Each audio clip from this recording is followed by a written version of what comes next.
Ashoka online అకాడమీకి స్వాగతం.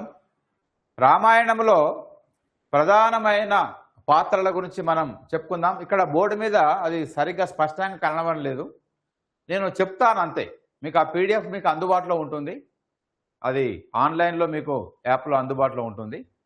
రామాయణంలోని ప్రధానమైన పాత్రలు సుమారు ఒక 60 పాత్రల వివరాలను మీకు తెలియజేయడానికి ప్రయత్నం చేస్తాను.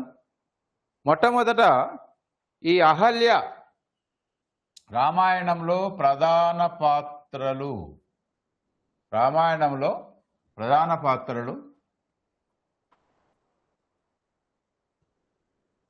అహల్య గౌతముని భార్య,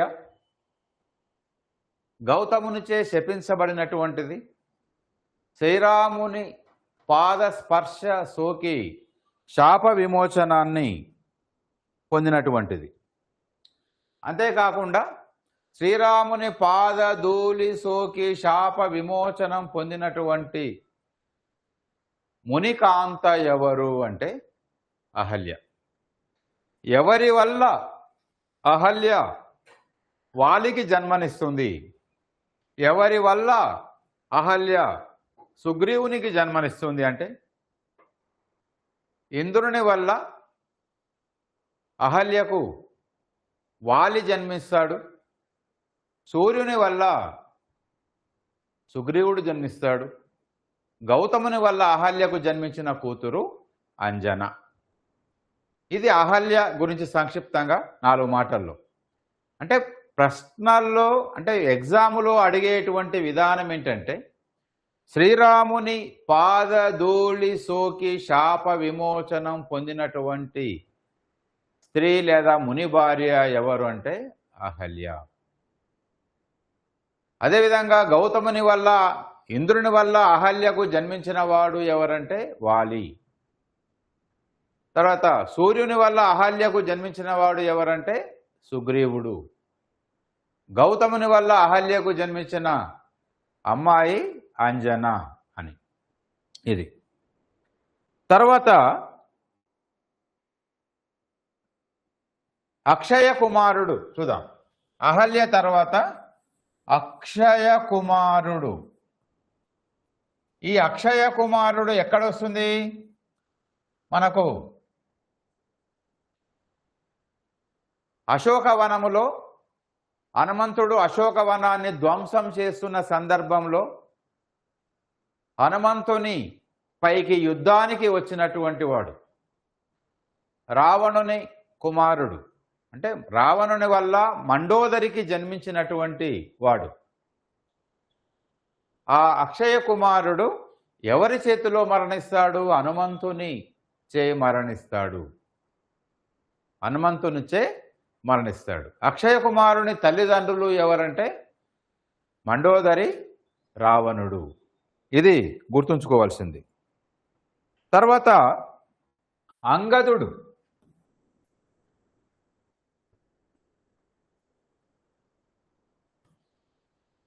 అంగదుడు వాలి తారల కుమారుడు. వాలి వల్ల తారకు జన్మించినటువంటి వాడు అంగదుడు. వాలిని సంహరించిన తర్వాత అంగదుని శ్రీరాముడు యువరాజుగా పట్టాభిషేకం చేస్తాడు. ఆ అంగదుడే దక్షిణ దిక్కుగా వెళ్ళేటువంటి సీతాన్వేషణలో దక్షిణ దిక్కుగా వెళ్ళేటువంటి వానర ఒక బృందానికి నాయకుడిగా ఉంటాడు. ఆ బృందానికి అధిపతిగా ఉంటాడు.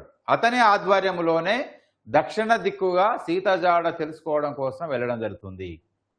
ఈ అంగదుడే యుద్ధం ప్రారంభమయ్యే సమయంలో, రామరావణ యుద్ధం ప్రారంభం అయ్యే సమయంలో రావణుని దగ్గరికి రాయబారిగా వెళ్ళడం జరుగుతుంది.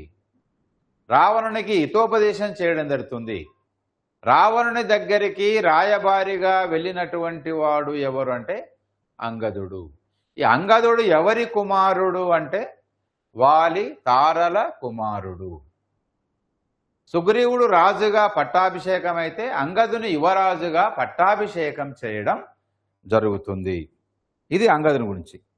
తర్వాత అంజన, ఇంతకుముందే చెప్పుకున్నాం. గౌతముని వల్ల అహల్యకు జన్మించినటువంటి ఆమె అంజన. ఈమె భర్త కేసరి. అంజన కేసరి దంపతులు. వాయుదేవుని వల్ల అంజనకు జన్మించిన వాడు ఎవరంటే హనుమంతుడు. వాయుదేవుని వరప్రభావం వల్ల అంజనకు జన్మించిన వాడు హనుమంతుడు. హనుమంతుని తల్లి ఎవరు అంటే అంజన. అంజన తల్లిదండ్రులు ఎవరు? అహల్య గౌతములు. ఎవరి వల్ల అంజనాదేవి హనుమంతునికి జన్మనిచ్చింది అంటే వాయుదేవుని వల్ల హనుమంతునికి జన్మనివ్వడం జరిగింది. తర్వాత అగస్త్యుడు.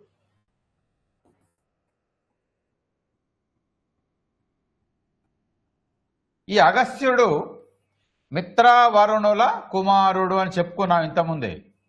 వశిష్ఠుని సోదరుడు, మిత్రావరుణుల కుమారుడు. అంటే ఈ మిత్రావరుణులు ఇద్దరు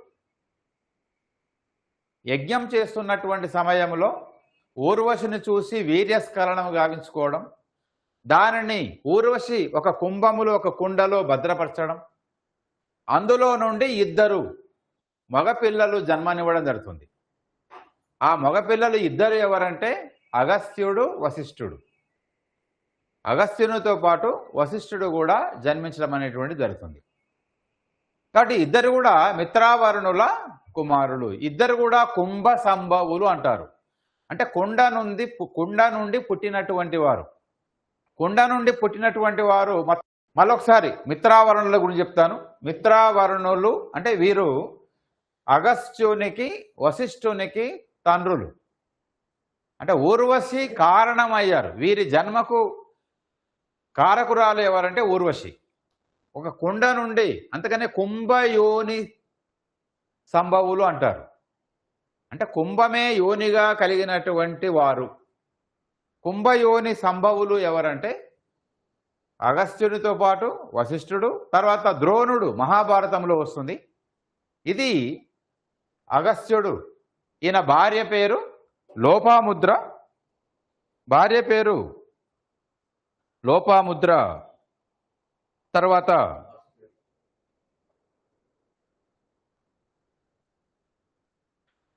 వనవాస సమయంలో అగస్త్యుడు సీతారామ లక్ష్మణులను చేరదీసి, అంటే సీతారామ లక్ష్మణులు అరణ్యవాసం చేస్తున్న సందర్భంలో అగస్త్య మహర్షి ఆశ్రమాన్ని కూడా వెళ్ళడం జరుగుతుంది. అక్కడ కొన్నాళ్ళు వారు అక్కడ ఉంటారు. అగస్త్య మహర్షి ఆశ్రమంలో ఉంటారు. ఆ అగస్త్య మహర్షియే శ్రీరామునికి వైష్ణవ ధనుస్సును ఇవ్వడం అనేటువంటిది జరుగుతుంది. తర్వాత ఆయన సూచించాడు. ఏమని చెప్పాడు? మీరు ఇక్కడ నుండి దక్షిణ దిశగా వెళ్తూ ఉంటే గోదావరి నది వస్తుంది. ఆ గోదావరి నది సమీపాన ఉన్నటువంటి పంచవటి వద్ద ఒక పర్ణశాలను ఏర్పాటు చేసుకొని అక్కడ ఉండమని చెప్పడం జరుగుతుంది. తర్వాత అతికాయుడు.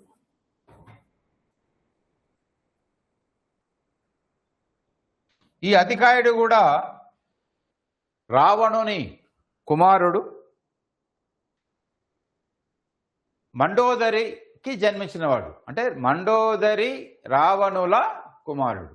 అంటే అతికాయుడు, అదేవిధంగా జంబుమాలి, ఇంద్రజిత్తు, ఈ ముగ్గురు కూడా మండోదరికి జన్మించినట్టు వారు. అట్లా అతికాయుడు యుద్ధములో ఈయన లక్ష్మణుని చేతిలో మరణిస్తాడు. ఈయన ఎవరి కుమారుడు అంటే రావణుని వల్ల మండోదరికి జన్మించినటువంటి వాడు. తర్వాత దశరథుడు.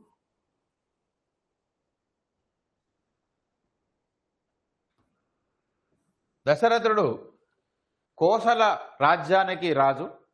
కోసల రాజధాని ఏదంటే అయోధ్య. సరయూ నది తీరాన ఉన్నటువంటి ఒక ప్రాచీనమైన నగరం ఏదంటే అయోధ్య. అంటే ఇక్కడ ప్రదేశాలు కూడా, ప్రాంతాలు కూడా పరీక్షలు అడిగే అవకాశం ఉంటుంది. అంటే ఆ ప్రాంతాల గురించి మళ్ళీ ప్రత్యేకంగా చెప్తాను. ఇక్కడ దశరథుడు అనేటువంటి పాత్ర. దశరథుడు, అతని తల్లిదండ్రులు ఇందుమతి అజయులు. రఘువంశానికి చెందినటువంటి ఇందుమతి అజయుల కుమారుడే దశరథుడు. ఇతనికి 3 భార్యలు: కౌసల్య, సుమిత్ర, కైకేయి. పుత్ర అశ్వమేధ యాగంతో పాటు పుత్రకామేష్టి యాగాన్ని ఋష్యశృంగుని ఆధ్వర్యంలో చేయడం జరుగుతుంది. ఆ పుత్రకామేష్టి యాగ ఫలంగానే ఆయన సంతానాన్ని పొందడం జరుగుతుంది. కౌసల్యకు శ్రీరాముడు జన్మిస్తాడు, కైకేయికి భరతుడు జన్మిస్తాడు, సుమిత్రకు లక్ష్మణ శత్రుఘ్నులు జన్మిస్తారు. ఆ తర్వాత రాముని యువరాజుగా పట్టాభిషేకం చేయాలనుకుంటాడు. కానీ ఈలోగా కైక వరాలు కోరుకోవడం, ఆ వరాలను తీర్చలేక, రామ వియోగం తట్టుకోలేక దశరథుడు మరణిస్తాడు. అంటే ఇక్కడ దశరథుని తల్లిదండ్రులు ఎవరంటే ఇందుమతి అజయుడు, అజయ మహారాజు, అదే అజమహారాజు. అదేవిధంగా అతని భార్యలు ఎందరంటే 3: కౌసల్య, సుమిత్ర, కైక. పుత్రులు 4: రామ, లక్ష్మణ, భరత, శత్రుఘ్నులు. కైకకు ఇస్తానన్న వరాలు ఏంటివంటే 2 వరాలు. 1 భరతునికి పట్టాభిషేకం, 2 రామునికి 14 ఏళ్ళు అరణ్యవాసం. ఆయన ఇస్తాననలేదు, 2 వరాలు ఇస్తానన్నాడు కానీ ఇవన్నలే. కానీ కైక ఇవి ఊరుకుంది. కానీ ఇవ్వలేక, రాముని పంపలేక అవస్థపడుతూ ఆయన మరణిస్తాడు. తర్వాత ఇంకొకటి ఏంటంటే, ఈ రామ, లక్ష్మణ, భరత, శత్రుఘ్నులు జన్మించక ముందే శాంత కౌసల్య కూతురు, శాంత అనేటువంటి కూతురు కూడా జన్మిస్తే ఈ శాంతను రోమపాదుడు దత్తతకు తీసుకుంటాడు.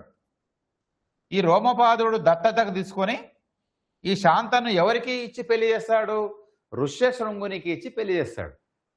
ఈ ఋష్యశృంగుడు ఎవరంటే దశరథుడు చేసినటువంటి అశ్వమేధ యాగం కావచ్చు, పుత్రకామేష్టి యాగం కావచ్చు, ఆయన ఆధ్వర్యంలోనే నిర్వహించబడినటువంటిది.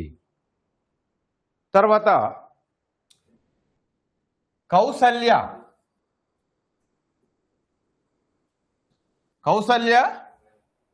దశరథుని పెద్ద భార్య. దశరథుని పెద్ద భార్య కౌసల్య. ఈమె తల్లిదండ్రులు అమృత ప్రభ, సుకౌశలుడు. అమృత ప్రభ ఇవి అంటే ఈ పాత్రల గురించి అడగపోవచ్చు కానీ తెలుసుకోవాల్సిన అవసరం కూడా ఉంది. సుకౌశలుడు, అమృత ప్రభ, సుకౌశలుడు కౌసల్య తల్లిదండ్రులు. అయోధ్య రాజ్యానికి మహారాణి, శ్రీరాముని తల్లి. రాముడు అరణ్యవాసం చేయడానికి సిద్ధమవుతున్న సందర్భంలో ఎంతో అల్లాడిపోయినటువంటి మాతృమూర్తి కౌసల్య. తర్వాత సుమిత్ర.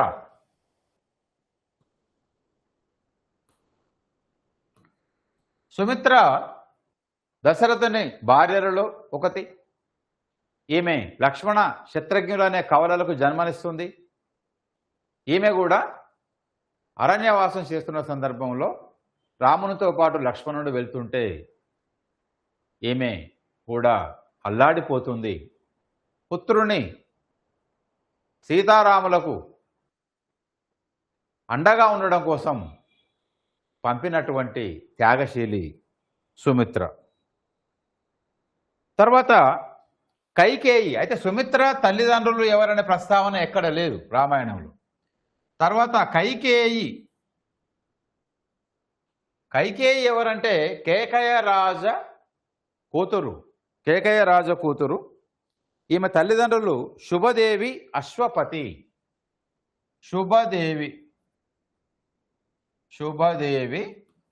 ఈ అశ్వపతియే కేకయ రాజు. కేకయ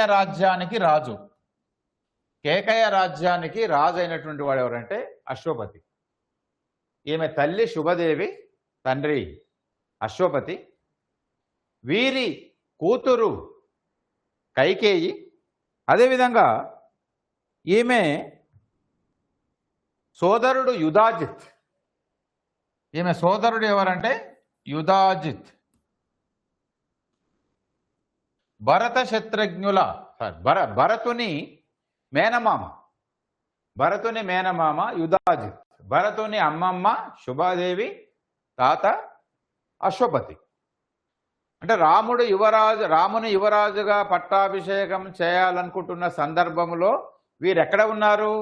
తన మేనమామ ఇంట్లో ఉన్నారు. అంటే శత్రుఘ్నుడు కూడా భరతునితో పాటు వెళ్ళడం జరుగుతుంది. కైకేయి 2 వరాలను కోరడం జరుగుతుంది. ఎవరి దుర్బోధ వల్ల? తన దాసి అయినటువంటి మందర దుర్బోధ వల్ల 2 వరాలు కోరుకోవడం. ఇలా అసలు కైకేయి రామాయణములో ప్రధానమైన పాత్రగా చెప్పుకోవచ్చు. కైకేయి వరాలు కోరుకోకపోతే రామాయణమే లేదు. ఆమె అసలు వరాలు కోరుకోకపోతే రామాయణం లేదు. అంటే రాముడు అరణ్యానికి పోయేవాడు కాదు, యుద్ధం జరిగేది కాదు. కాబట్టి ఇక్కడ కైకేయి చాలా మంచిది. కౌసల్య కన్నా రాముని ఎక్కువగా ప్రేమించేటువంటిది. అలాంటి కైకేయి అంత కఠిన హృదయాత్మురాలుగా ఎలా మారిపోయింది అంటే, దేవతలందరూ సరస్వతీదేవి దగ్గరికి వెళ్ళి మొరపెట్టుకుంటారంట, అమ్మ కైక మనసును మార్చే విధంగా, రాముని పట్ల దయ లేకుండా ప్రవర్తించే విధంగా చేయుమని. ఇది తులసి రామాయణంలో ఉంటుంది. అంటే అలా రాముని పట్ల ఏమాత్రం దయ లేకుండా ఖచ్చితంగా 14 ఏళ్ళు అరణ్యానికి పంపాల్సిందే, భరతునికి పట్టాభిషేకం చేయాల్సిందే అనేటువంటి ఆ వరాలను కోరడం వల్లనే రాముడు అరణ్యానికి వెళ్ళడం, సీతాపహరణం జరగడం, తర్వాత జరగాల్సినటువంటి ఆ పని జరిగి తీరడం. అంటే శ్రీరామావతారం ధరించింది దేనికోసం అంటే రావణ కుంభకర్ణులను చంపడం కోసం. అందువల్ల రామాయణంలో ప్రధానమైనటువంటి పాత్ర కైక. తర్వాత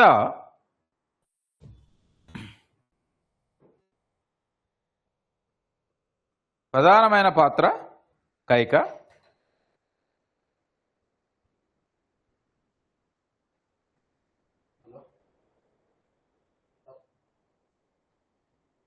శుభదేవి అశ్వపతి తల్లిదండ్రులు, యుధాజిత్ సోదరుడు. తర్వాత మనం శ్రీరాముడు రామాయణంలో కథానాయకుడు ఎవరు? రామాయణంలో కథానాయకుడు ఎవరంటే శ్రీరాముడు. అసలు రామాయణం అంతా ఆయన పేరు మీదుగా నడుస్తుంది. అంటే ఆయన ప్రస్తావన లేకుండా రామాయణం ఎక్కడా లేదు. ఒక సుందరకాండలో రాముని పాత్ర అక్కడ కనిపించకపోయినా, రాముని పాత్ర కనిపించని కాండ ఏదంటే సుందరకాండ. పాత్ర కనిపించకపోయినా ఆయన ప్రస్తావన మాత్రం సుందరకాండలో కూడా ఉంటుంది. కాబట్టి మొత్తం మీద రామాయణం అంతటా ఆయన ప్రస్తావన కలిగి ఉండడం అనేటువంటిది జరుగుతుంది. విష్ణువు 7వ అవతారంగా శ్రీరాముడు జన్మించాడు. కౌసల్య దశరథులు తల్లిదండ్రులు, సీతాదేవి ఆయన భార్య. ఇక తర్వాత కథ అంతా చెప్పింది, మళ్ళీ చెప్పాల్సిన అవసరం లేదు. కైక కోరిన వరాల ప్రకారంగా ఆయన అడవికి వెళ్ళడం, తర్వాత 14 ఏళ్ళు అరణ్యవాసం చేస్తున్న సందర్భంలోనే సీతను కోల్పోవడం, తర్వాత సుగ్రీవుని సహాయంతో రావణునితో యుద్ధం చేసి మొత్తం మీద జయించి మళ్ళీ అయోధ్యకు వచ్చి పట్టాభిషిక్తుడై రాజ్యాన్ని పరిపాలించడం, మళ్ళీ సీతా వియోగాన్ని పొందడం, ఆ తర్వాత కుశలవుల జననము, ఈ అశ్వమేధ యాగం, ఆ తర్వాత అవతారాన్ని చాలించడం. ఇదంతా మీకు చెప్పిందే. జస్ట్ పాత్ర గురించి ఇక్కడ మనకు ముఖ్యంగా శ్రీరాముడు కౌసల్య దశరథుల కుమారుడు, రామాయణంలో కథానాయకుడు. ఇతని కుమారులు ఎవరంటే కుశలవులు, సీతారాముల కుమారులు కుశలవులు. తర్వాత సీతాదేవి రామాయణములో కథానాయకి. రామాయణములో హీరోయిన్ ఎవరంటే సీతాదేవి.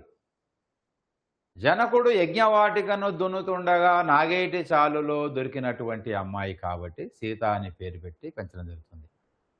అంటే సీత యొక్క పెంపుడు తల్లిదండ్రులు ఎవరంటే సునయన జనకుడు. ఈ సునయన రామాయణములో ఉంటే బ్రహ్మాండ పురాణములో సీతకు అంటే జనకునికి మరొక భార్య ఏంటంటే రత్నమాల, జనకుని భార్య రత్నమాల అనేటువంటి ప్రస్తావన కూడా ఉంటుంది. ఈమె కుశలవుల తల్లి, లక్ష్మీదేవి అవతారం. పూర్వజన్మలో ఎవరంటే వేదవతి. సీతాదేవి పూర్వజన్మలో ఎవరు అంటే వేదవతి. ఆ వేదవతియే సీతగా జన్మించింది అని చెప్పడం జరుగుతుంది. తర్వాత ఊర్మిళ. అసలు ఊర్మిళ ఎంత త్యాగశీలి అంటే మామూలు కాదు. ఊర్మిళ ఎవరి భార్య? లక్ష్మణుని భార్య. ఎవరి కోడలు అంటే సుమిత్ర దశరథుల కోడలు. ఈమె సునయన జనకుల కూతురు, సొంత బిడ్డ. సునయన జనకుల సొంత కూతురు. సునయన జనకుడు. ఊర్మిళ తల్లిదండ్రులు ఎవరు? ఊర్మిళ తల్లిదండ్రులు ఎవరంటే సునయన జనకుడు. అదేవిధంగా ఊర్మిళ లక్ష్మణుని భార్య.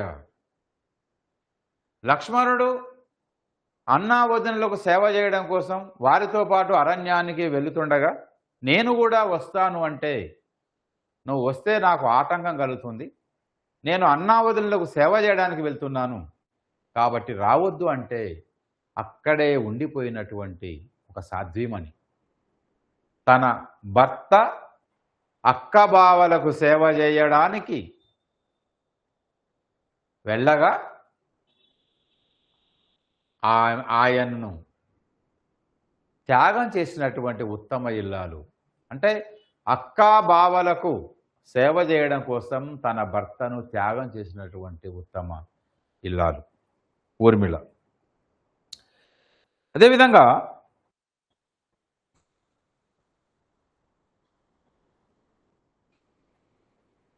ఈమె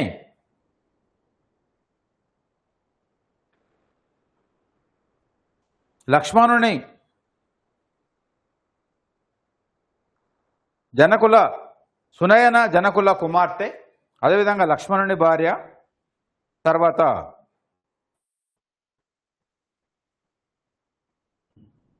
భరతుడు నెక్స్ట్.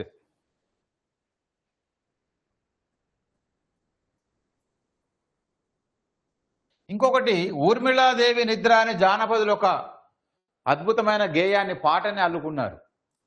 అంటే రావణుని జయించి వచ్చిన తర్వాత కూడా ఊర్మిళాదేవి నిద్ర పోతూ ఉందని, లక్ష్మణ నీ కోసం నీ భర్త ఎదురు చూస్తూ ఉంటుంది, నీ కోసం నీ భార్య ఎదురు చూస్తూ ఉంటుంది, త్వరగా వెళ్ళు నాయన, ఆలస్యం చేయకు అని అంటే ఊర్మిళాదేవి దగ్గరికి లక్ష్మణుడు వస్తాడని, ఆమె నిద్రపోతూ ఉంటుంది. నిద్ర లేపడానికి ప్రయత్నిస్తే ఎవరయ్యా మీరు, నాకు నిద్రాభంగం కలిగిస్తున్నారు, ఒంటరిగా ఒక స్త్రీ పడుకున్న వేళ ఒక పరపురుషుడు ఈ విధంగా రావచ్చునా అని ఆమె నిద్రలోనే కలవరిస్తూ ఉంటుందట. అంటే అంతగా నిద్రపోతూ ఉంటుంది. నేను ఎవరినో కాను, ఊర్మిళ నీ భర్తను, శ్రీరాముని తమ్ముణ్ణి లక్ష్మణుని అంటే అప్పుడు ఒక్కసారిగా కళ్ళు తెరిచి దిగున లేచి అతని పాదాలకు నమస్కరిస్తుంది ఊర్మిళ. తర్వాత భరతుడు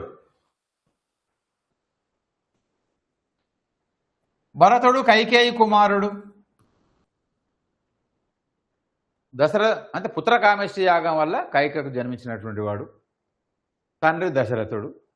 ఈ కైకేయికి రాజ్యాన్ని కట్టబెట్టడం కోసమే, భరతునికి రాజ్యాన్ని కట్టబెట్టడం కోసమే కైకేయి వరాలను కోరుకోవడం జరిగింది.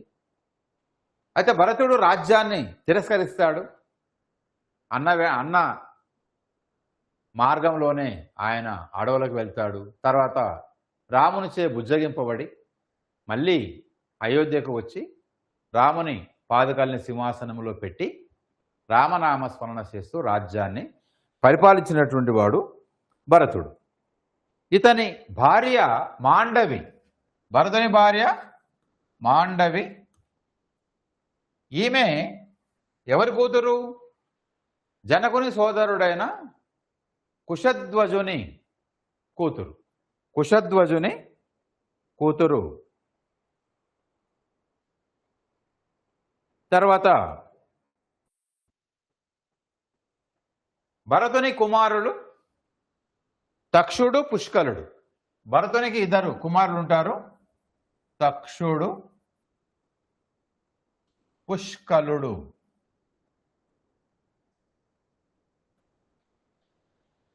అంటే రాసుకోవడం వల్ల మీరు, అంటే నేను చెప్పేది రాసుకోవడం వల్ల ఏంటంటే ఒక బెనిఫిట్, ఒక ప్రయోజనం ఉంది. ఏంటంటే చెప్పినది ప్రతిదీ కూడా మీ నోట్బుక్లో నోటు చేసుకునేటువంటి అలవాటు ఉంటే ఏమవుతుందంటే శ్రద్ధగా వినడానికి ప్రయత్నం చేస్తారు.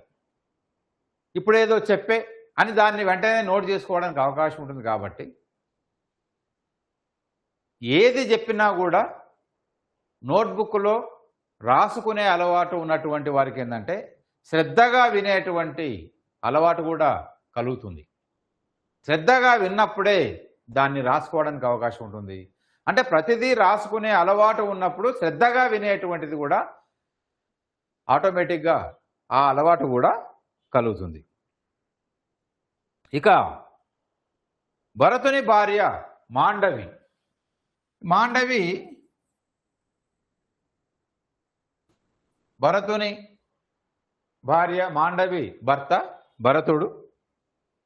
అదేవిధంగా ఈమె చంద్రభాగ కుశధ్వజుల కూతురు. కుశధ్వజుని భార్య ఎవరు? చంద్రభాగ. ఈ కుశధ్వజుడు ఎవరు? జనకుని తమ్ముడు. జనకుని తమ్ముడు కుశధ్వజుడు, మరదలు చంద్రభాగ. వారిద్దరికీ జన్మించినటువంటి అమ్మాయిలు ఎవరు? ఊర్మిళ, మాండవి, శృతకీర్తి. ఊర్మిళనేమో జనక మహారాజు సొంత కూతురు, సునయనకు జన్మించినటువంటిది. జనకుని తమ్ముడైనటువంటి ఎవరైనా చంద్రభాగ, అదేవిధంగా కుశధ్వజుడు. ఆ చంద్రభాగ కుశధ్వజుల కూతురే మాండవి. శృతకీర్తి కూడా, శృతకీర్తి అక్క. ఓకే. చంద్రభాగ కుశధ్వజులు తల్లిదండ్రులు. చంద్రభాగ కుశధ్వజులు, చంద్రభాగ కుశధ్వజులు తల్లిదండ్రులు. భర్త భరతుడు, చెల్లెలు శృతకీర్తి. తర్వాత శత్రుఘ్నుడు. ఇవి ప్రధానమైన పాత్రల గురించి చెప్తున్నాను నేను. ఇంకా చిన్న చిన్న పాత్రలు ఉన్నాయి, అవి మీకు నోట్స్లో తర్వాత ఇవ్వడం కూడా జరుగుతుంది. శత్రుఘ్నుడు సుమిత్ర కుమారుడు, లక్ష్మణుని తోబుట్టువు, లక్ష్మణునితో పాటు పుట్టినటువంటి కవల సోదరుడు. అంటే లక్ష్మణుడు శత్రుఘ్నుడు ఇద్దరు కూడా కవలలు. ఒకేసారి, అంటే ఒకరి తర్వాత, లక్ష్మణుని తర్వాత పుట్టినటువంటి వాడు శత్రుఘ్నుడు. వీరి తల్లి సుమిత్ర, తండ్రి దశరథ మహారాజు. అదేవిధంగా ఇతని భార్య శృతకీర్తి. భార్య ఎవరు? శృతకీర్తి. అదేవిధంగా కుమారులు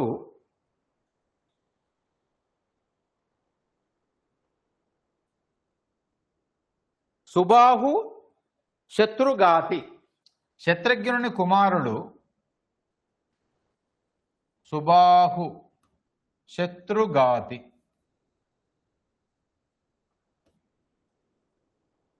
శత్రుఘ్నుని కుమారులో సుబాహుడు వేరు, మారీచ సుబాహుడు.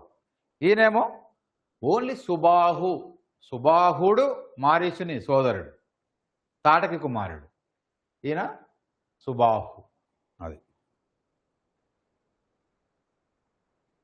తర్వాత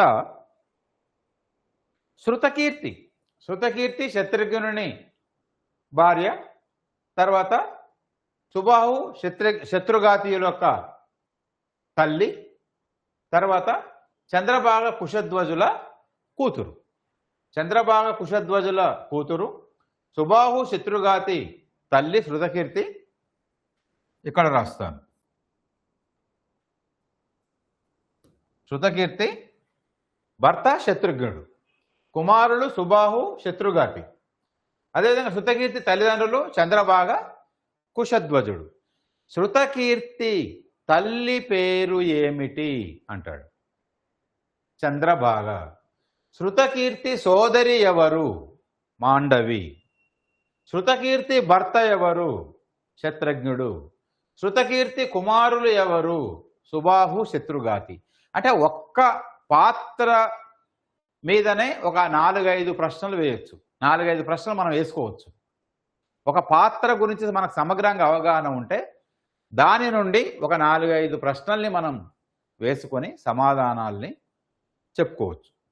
అలా శృతకీర్తి ఎవరి కోడలు అంటే సుమిత్ర కోడలు. ఈ క్రింది వారిలో శృతకీర్తి ఎవరి కోడలు అంటాడు. కౌసల్య, సుమిత్ర, కైక, మండోదరి అంటాడు. ఎవరి కోడలు?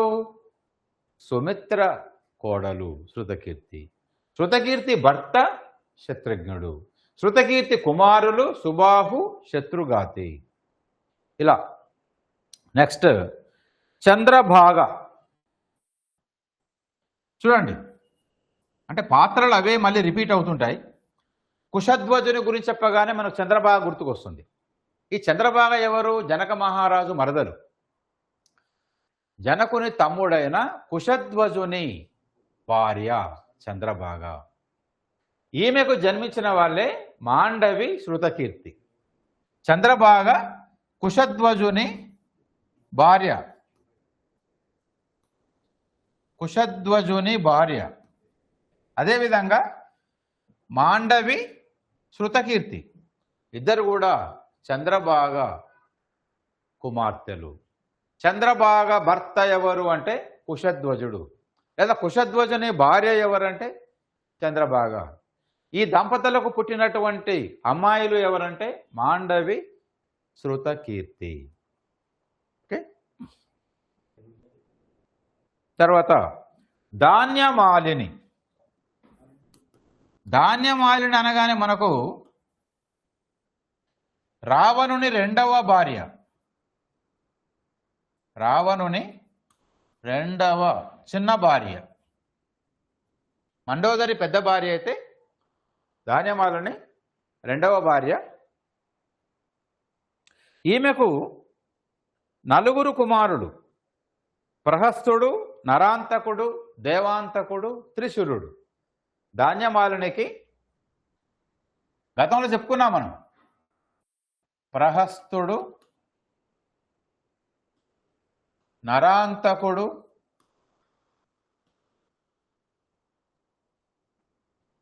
దేవాంతకుడు,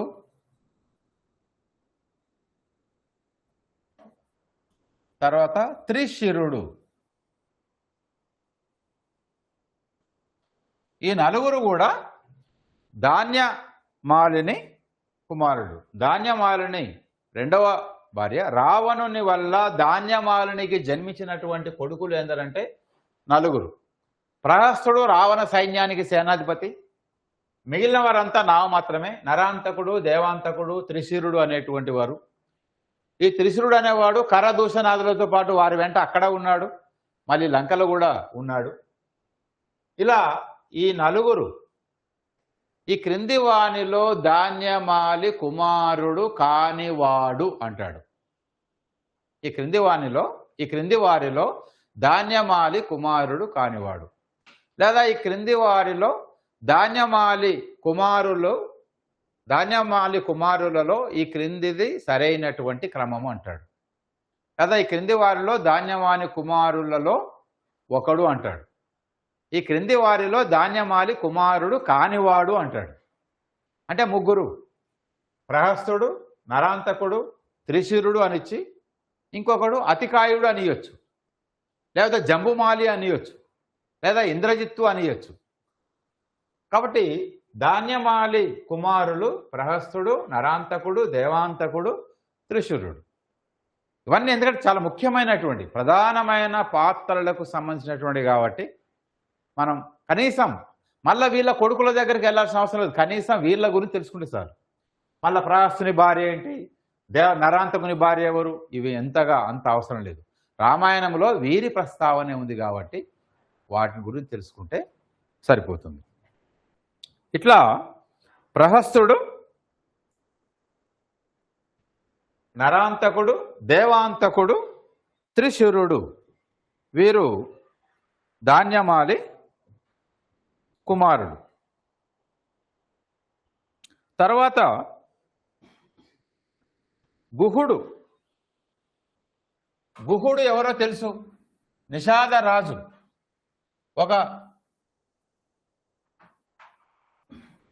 గుహుడు నిషాదరాజు శ్రీరాముని అంటే సీతారామ లక్ష్మణులను గంగా నదిని దాటవేయడానికి సహకరించినటువంటి వాడు.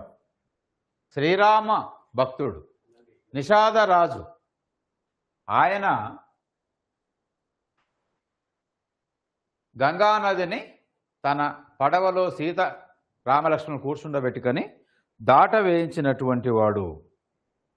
తర్వాత హనుమంతుడు.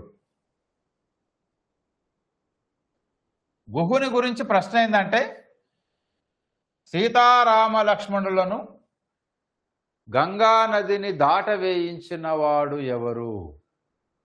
గుహుడు. గంగా నది తీరములో ఉన్నటువంటి నిషాద రాజ్యానికి రాజు ఎవరంటే గుహుడు. తర్వాత హనుమంతుడు.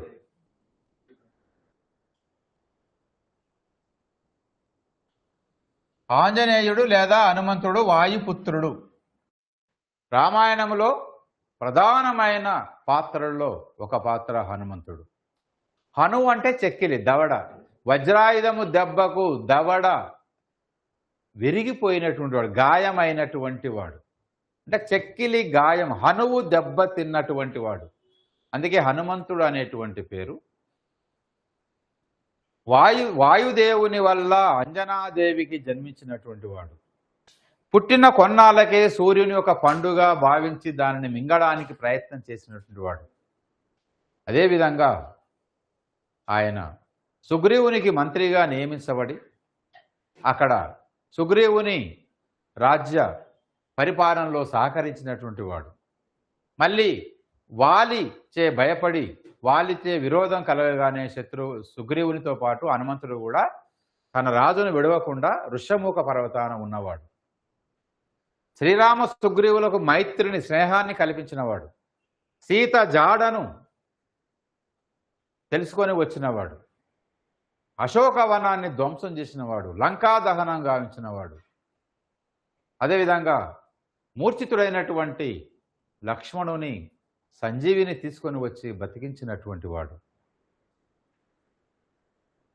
రామరావణ యుద్ధములో శ్రీరామునికి జయం కలగడం కోసం ఎంతగానో పోరాటం చేసినటువంటి వాడు. ఇలా హనుమంతుని పాత్ర చాలా ప్రధానమైనటువంటిది. తర్వాత హేమ అనే ఒక పాత్ర ఉంటుంది.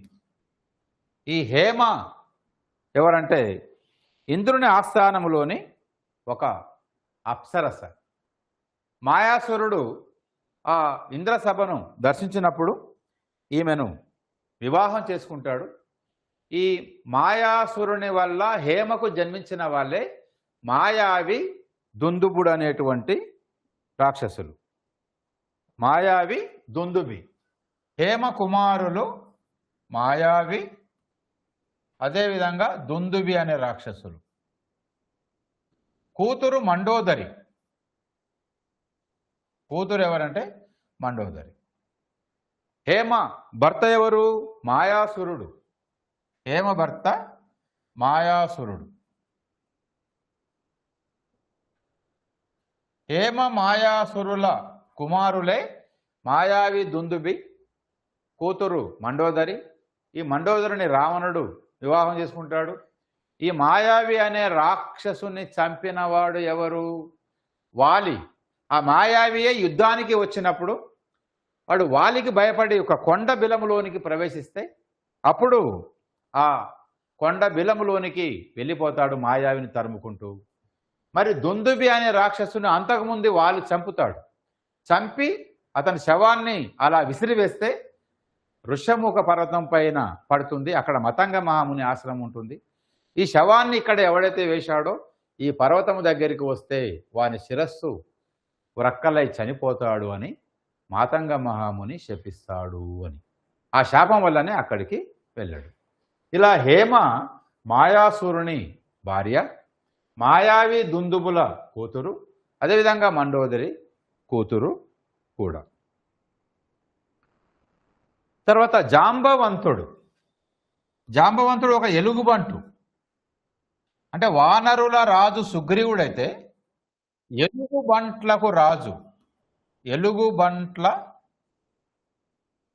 రాజు అంటే ఎలుగుబంట్లకు ఒక అధిపతి.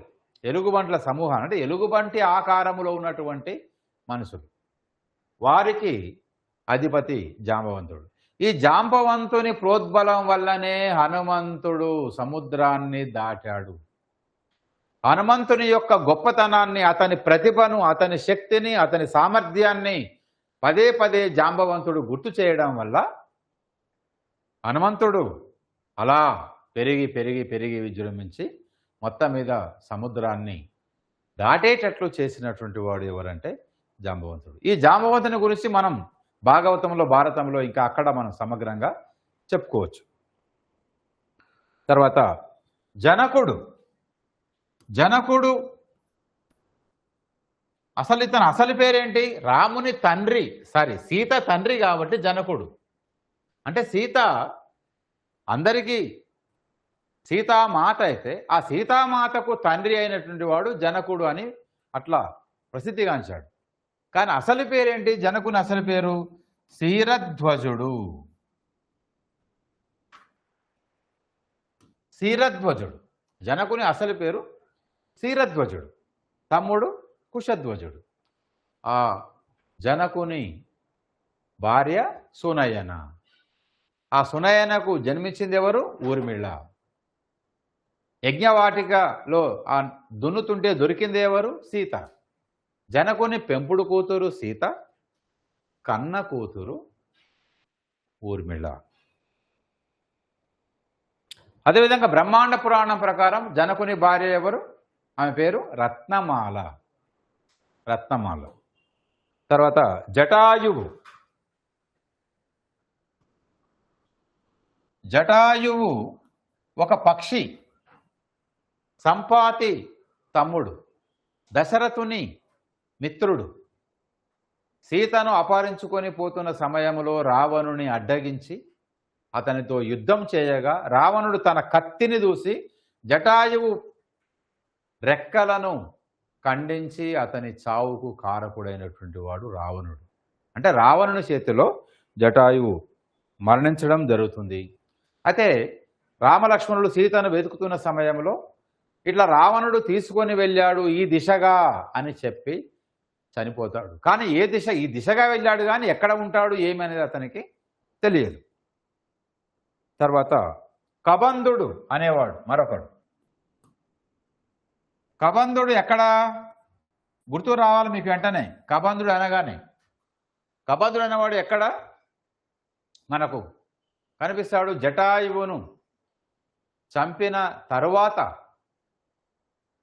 కబంధుడు దారిలో ఉంటాడు. కాళ్ళు చేతులు లేకుండా మహాకాయం కలిగినటువంటి వాడు. రామలక్ష్మణులను మింగడానికి ప్రయత్నం చేస్తాడు. ఆ కబంధుని చంపితే అతడు తన స్వరూపాన్ని పొంది, గంధర్వ రూపాన్ని పొంది, అయ్యా రామచంద్ర, పక్కనే సమీపంలో ఋషముఖ పర్వతము, అక్కడే మాతంగ ముని ఆశ్రమం ఉంది, అక్కడ శబరి మీకోసం ఎదురు చూస్తూ ఉంటుంది. ఆమెను దర్శించి ఆమెకు మోక్షాన్ని కలిగించి అక్కడి నుండి మీరు మరికొంత దూరం వెళ్తే ఋషముఖ పర్వత సమీపాన సుగ్రీవుడు తన మంత్రితో ఉంటాడు. వారితో స్నేహం చేస్తే సీత జాడ వారు తెలుసుకుంటారు. అతని వల్ల నీకు జయం కలుగుతుంది అని ఎవరు? కబంధుడు అనేవాడు చెప్పడం జరుగుతుంది. తర్వాత కైకసి. కైకసి రావణుని తల్లి, విశ్రవో బ్రహ్మ భార్య, విశ్రవసుని భార్య. ఈ కైకసికి జన్మించిన వాళ్ళే రావణ, కుంభకర్ణ, విభీషణులు, అదేవిధంగా శూర్పణఖ. కైకసికి జన్మించిన వారు వీళ్ళు రావణుడు, కుంభకర్ణుడు, విభీషణుడు, అదేవిధంగా శూర్పణఖ.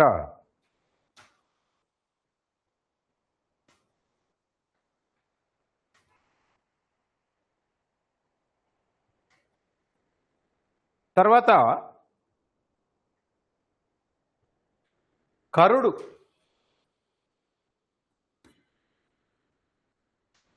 కరదూషణాదులు ఉన్నారు కదా, అందులో కరుడు, ఇతని తల్లిదండ్రులు రాక విశ్రవసుడు.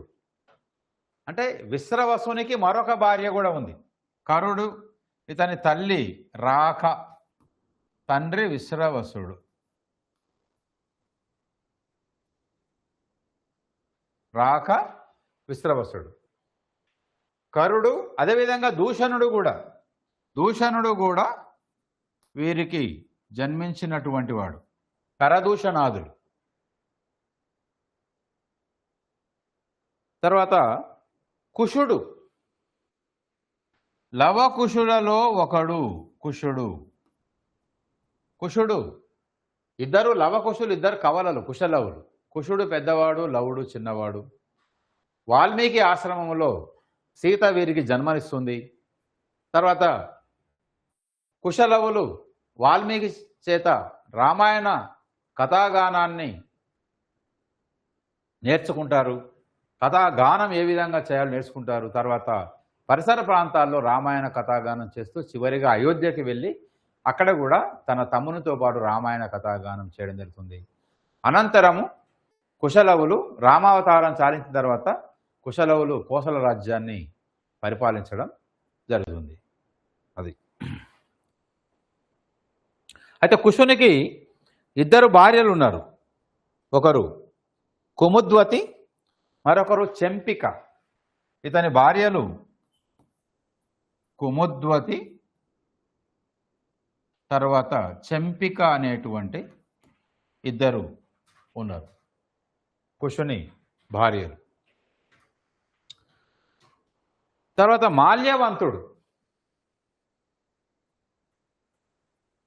మాల్యవంతుడు కూడా మంత్రులలో ఒకడు. రావణుని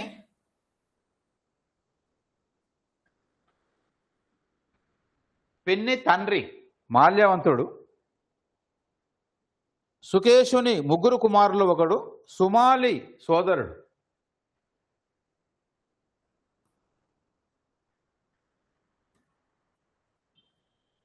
మాల్యవంతుడు,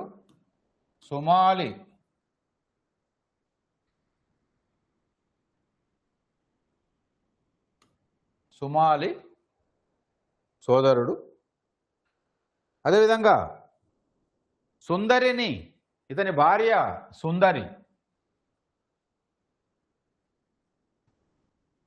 సీతను అపహరించకూడదని చెప్పినటువంటి వారిలో మాల్యవంతుడు కూడా ఒకడు. అంటే విభీషణులాగానే మాల్యవంతుడు కూడా సీతను అపహరించడం ధర్మము కాదు అని చెప్పినటువంటి వాడు మాల్యవంతుడు. ఇతని తండ్రి సుకేషుడు. తండ్రి ఎవరంటే సుకేషుడు. అయితే తల్లి ఎవరో ఎక్కడ ప్రస్తావించబడలేదు. సుకేషుడు తండ్రి. అంటే సుకేషుని కుమారుడు మాల్యవంతుడు, సుకేషుని మరొక కుమారుడు సుమాలి. ఆ సుమాలి సోదరుడే మాల్యవంతుడు. తర్వాత మందర, కైకదాసి మందర. రామాయణాన్ని మలుపు తిప్పినటువంటి పాత్ర ఏదైనా ఉందంటే అది మందర మాత్రమే. గూని కలిగినటువంటిది మందర. కైకకు దుర్బోధ చేసి దశరథుని 2 వరాలు అడిగేటట్లుగా చేసినటువంటిది ఎవరంటే మందర. 2 వరాలు అడిగేటట్లుగా చేసింది ఎవరంటే మందర. ఎవరైనా చాడీలు చెప్తే అది మందరే అంటారు కదా, అది మందర అంటారు. అంటే లేనిపోని అన్నీ కల్పించుకొని చెప్పేటువంటిది, దుర్బోధ గావించేటువంటిది. అలాంటి ఒక విచిత్రమైనటువంటి మనసత్వం కలిగినటువంటి పాత్ర మందర. పాపం మందర తప్పేం లేదు. తులసీదాసు రామాయణంలో చెప్తే ఏమంటాడంటే, మందర పాప అమాయకురాలు, కానీ సరస్వతి మందరను ఆవహించి మందర మనసును మార్చేటట్లుగా చేయడం జరిగింది అని అక్కడ చెప్పడం జరిగింది. తర్వాత తాటకి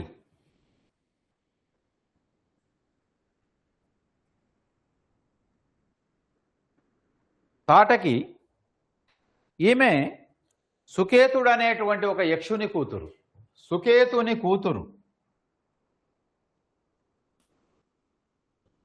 సుకేతుని కూతురు తాటకి. అయితే తండ్రి ప్రస్తావన ఎక్కడ కనబడదు. భర్త సుందుడు, ఈమె భర్త ఎవరంటే సుందుడు లేదా సుందుని భార్య అనొచ్చు. సుందుని భార్య. తర్వాత మారీచుడు, సుబాహుడు ఇద్దరు తాటకి కుమారుడు.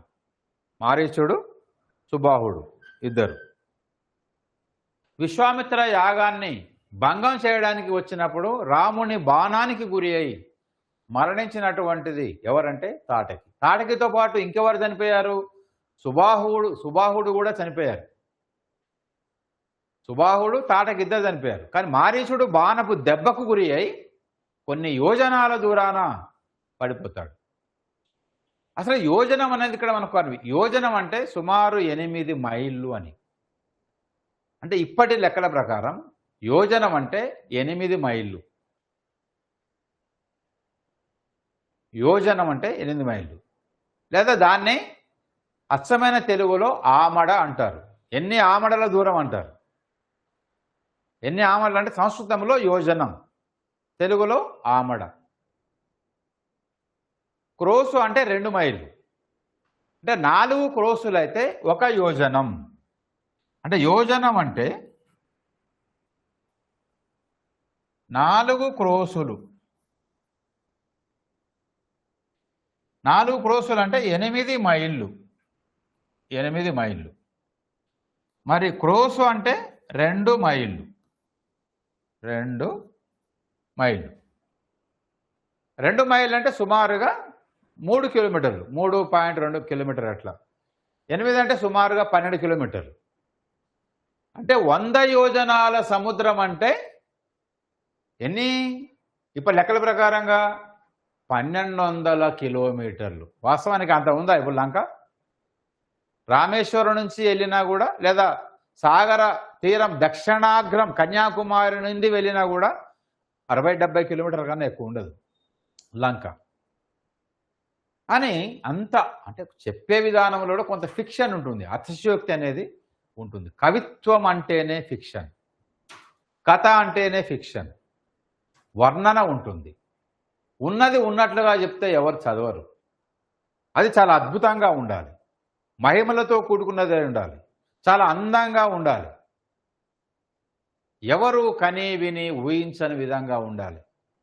10 యోజనాలంటే పెద్ద ఎవరు దాన్ని పట్టించుకోరు. 100 యోజనాలంటే గొప్పగా భావించడం జరుగుతుంది.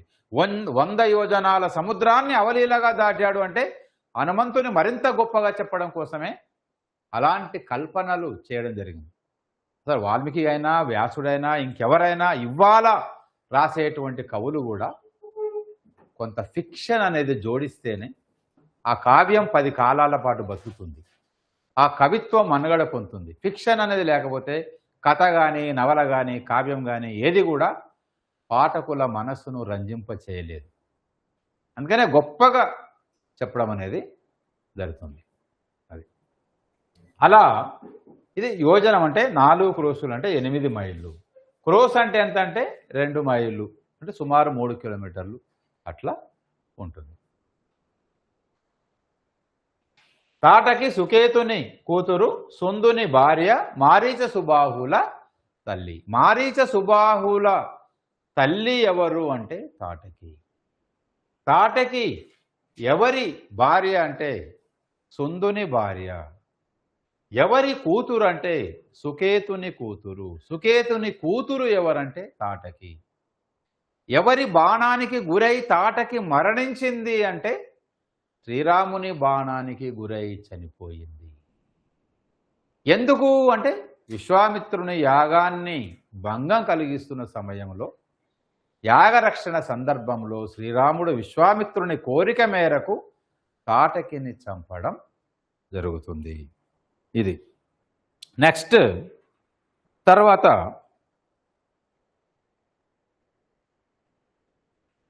తాటకి తర్వాత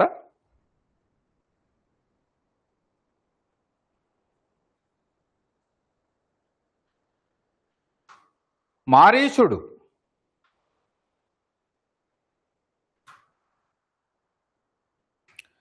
మారీచుడు ఇంతకుముందు చెప్పాను, తాటకి సుందుల కుమారుడు మారీచుడు.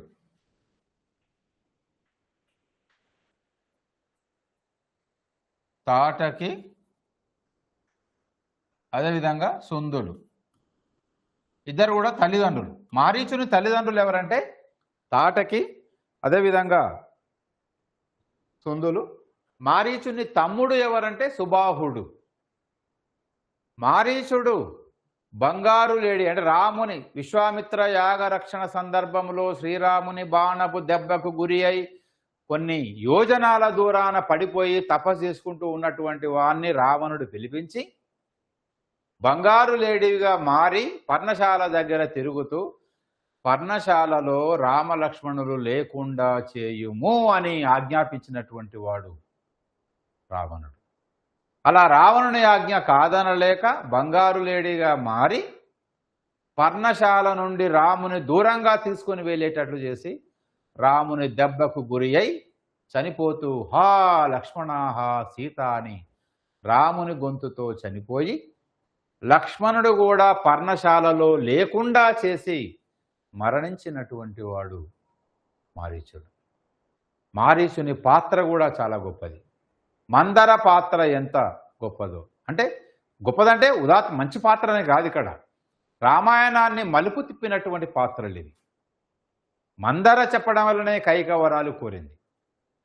తర్వాత మారీచుడు బంగారు లేడి కావడం వల్లనే సీతాపహరణ సాధ్యమైంది, లేకపోతే సాధ్యమయ్యేది కాదు.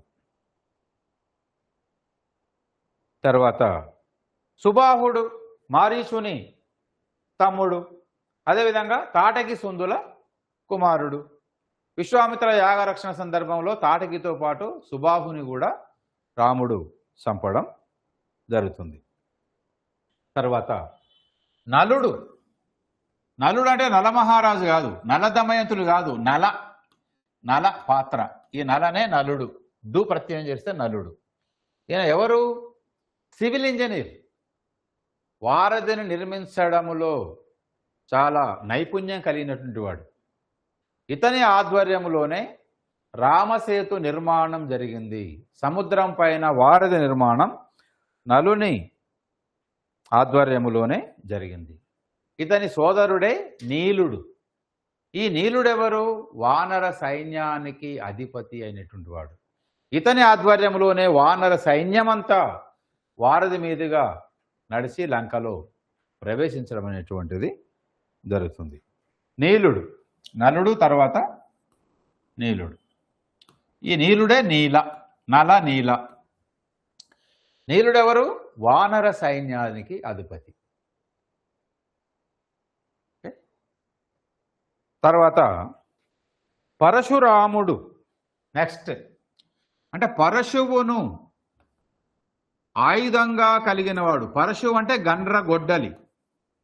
పరశురాముడు గొడ్డలిని ఆయుధంగా కలిగినవాడు పరశురాముడు. గండ్ర గొడ్డలిని భుజాన కలిగినవాడు. తన గొడ్డలిచే సకల క్షత్రియులను చంపి భూమినంతా కశ్యప ప్రజాపతికి దానం చేసి, తాను జయించిన భూమినంతా కశ్యప ప్రజాపతికి దానం చేసి ఎక్కడో మహేంద్రగిరి పర్వతం పైన తపస్సు చేసుకుంటూ ఉన్నటువంటి వాడు పరశురాముడు. ఆ పరశురాముడే సీతారాముల కళ్యాణం అయిన తర్వాత రాముడు శివధనస్సు విరిచినాడని కోపించి అక్కడికి మహోగ్రుడై వచ్చి రాముని ముఖార విందాన్ని చూసి కొంత మెత్తబడతాడు. ఏమోయి నీ ఎవరు అంటే నేను శ్రీరాముని అంటాడు. నేను పరశురాముని కదా, ఒకే సమయంలో ఇద్దరు రాములు ఉండమేంటి? నువ్వు శివధనస్సును విరిచావు, కానీ ఈ విష్ణు ధనస్సును నువ్వు ఒక్కసారి లేవనెత్తు అని ఇస్తాడు.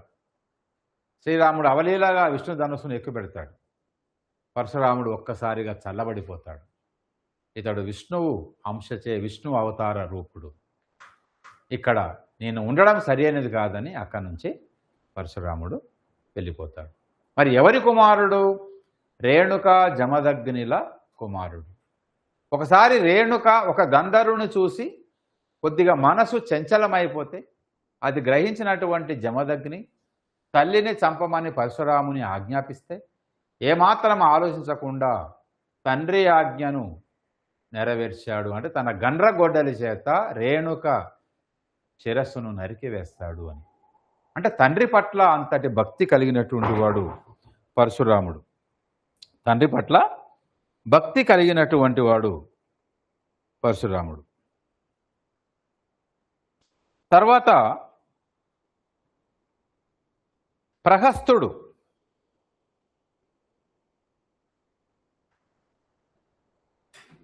ప్రహస్తుడు ఇతడు సుమాలి కేతుమతుల కుమారుడు.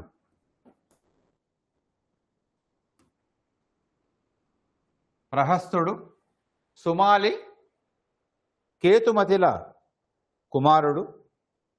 రావణునికి మామ. రావణుని మామ. రాక్షస సైన్యానికి సేనాధిపతి. లక్ష్మణుని చేతిలో చంపబడ్డాడు. సుమాలి కేతుమతుల కుమారుడు ప్రహస్తుడు.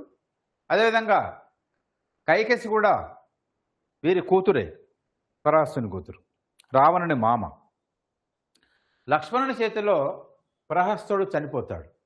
రావణ సైన్యానికి అధిపతి, సేనాధిపతి ఎవరంటే ప్రహస్తుడు. తర్వాత విశ్రవసుడు.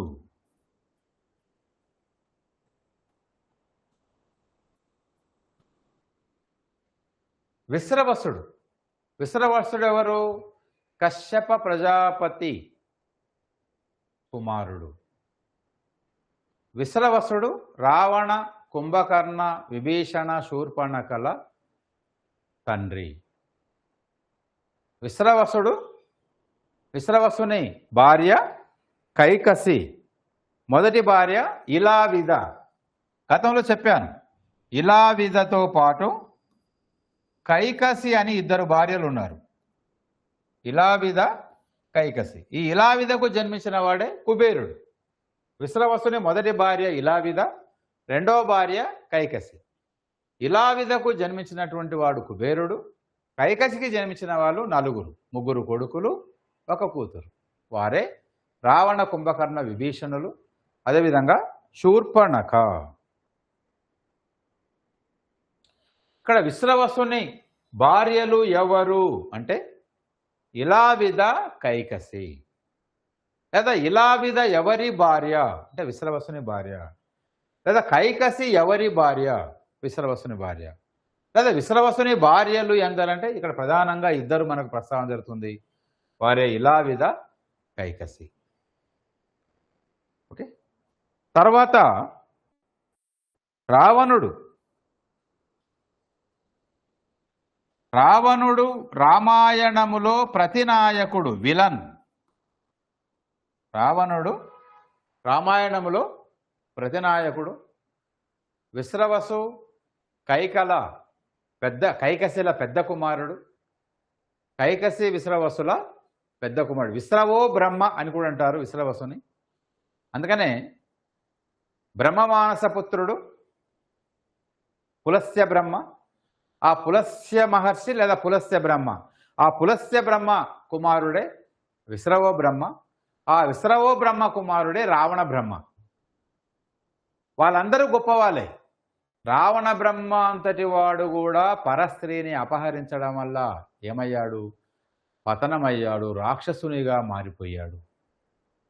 రావణుడు రామాయణములో ప్రతి నాయకుడు ఎవరు అంటే రావణుడు. రావణుని తల్లిదండ్రులు ఎవరంటే కైకసి, విశ్రవసుడు లేదా విశ్రవో బ్రహ్మ. రావణుని అదేవిధంగా భార్యలు ఎందరంటే ప్రధానంగా ఇద్దరు భార్యలు, మండోదరి అదేవిధంగా ధాన్యమాలిని. ఇది సీతాదేవిని అపహరించి మొత్తం లంకా వినాశనానికి కారకుడైనటువంటి వాడు రావణుడు. కార్తవీర్యార్జునుని చేతిలో ఓడిపోయినవాడు, వాలిచే పరాభవించబడినవాడు. అదేవిధంగా వేదవతి కోపాగ్నికి గురి అయినటువంటి వాడు, నలకూబరునిచే శపించబడినటువంటి వాడు. ఇలా ఇవన్నీ మనం గతంలో చెప్పుకున్నవే. ఇది రావణుని గురించి మళ్ళా ఒక గంట టైం పడుతుంది. జస్ట్ పాత్రల గురించి పరిచయం. తర్వాత మండోదరి. మండోదరి ఎవరు? మండోదరి రావణుని భార్య. మండోదరి అనగా కూడా చెప్పుకోవడం జరిగింది. మండోదరి రావణుని పెద్ద భార్య. తల్లిదండ్రులు హేమ, మాయాసురుడు. గతంలో మనం చెప్పుకున్నాం. మాయావి, దుందుబి ఉన్నారు కదా. ఇక్కడ మండోదరి తల్లిదండ్రులు హేమ, అదేవిధంగా మాయాసురుడు.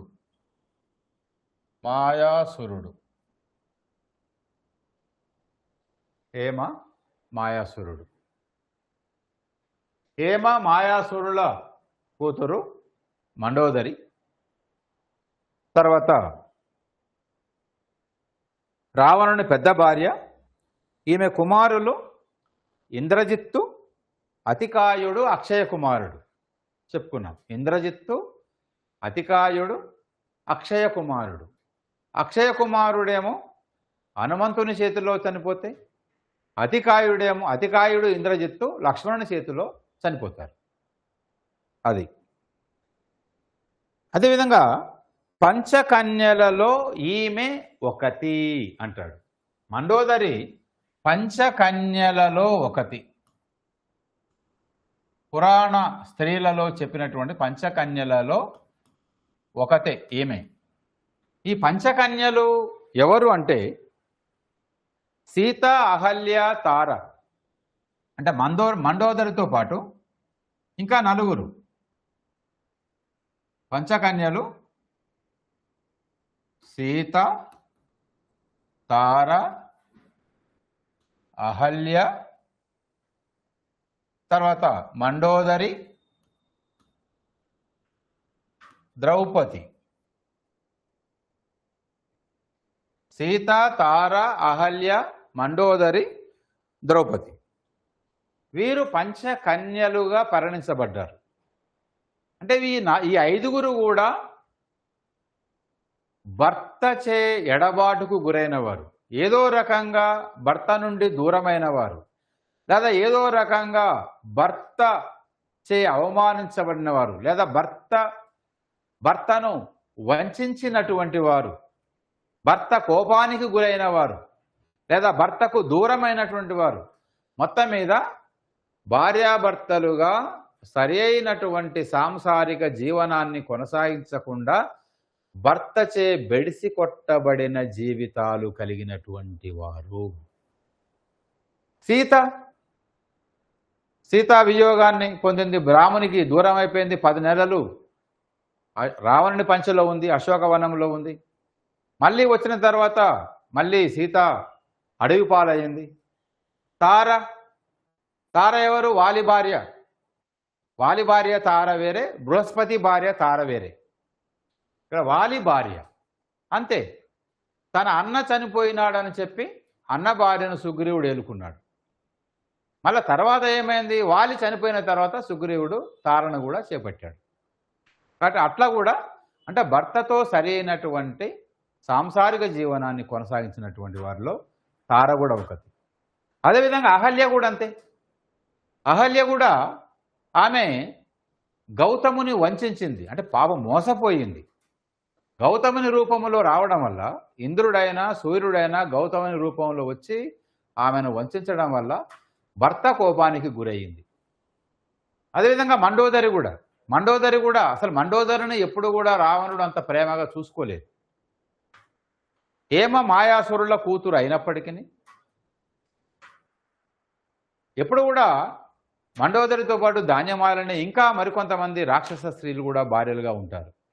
ఎప్పుడు కూడా ఇద్దరు భార్యలు మనకు ప్రత్యక్షంగా కనబడుతున్నారు. మండోదరి ఒక ఆమె, ధాన్యమాలిని మరొకరు. ఇద్దరు భార్యలు ఉన్నప్పుడు కూడా నిరంతరము పరభార్యల పట్ల వ్యామోహం కలిగి వారిని ఏదో రకంగా బలాత్కరించడానికి చెరచడానికి పూనుకున్నవాడు.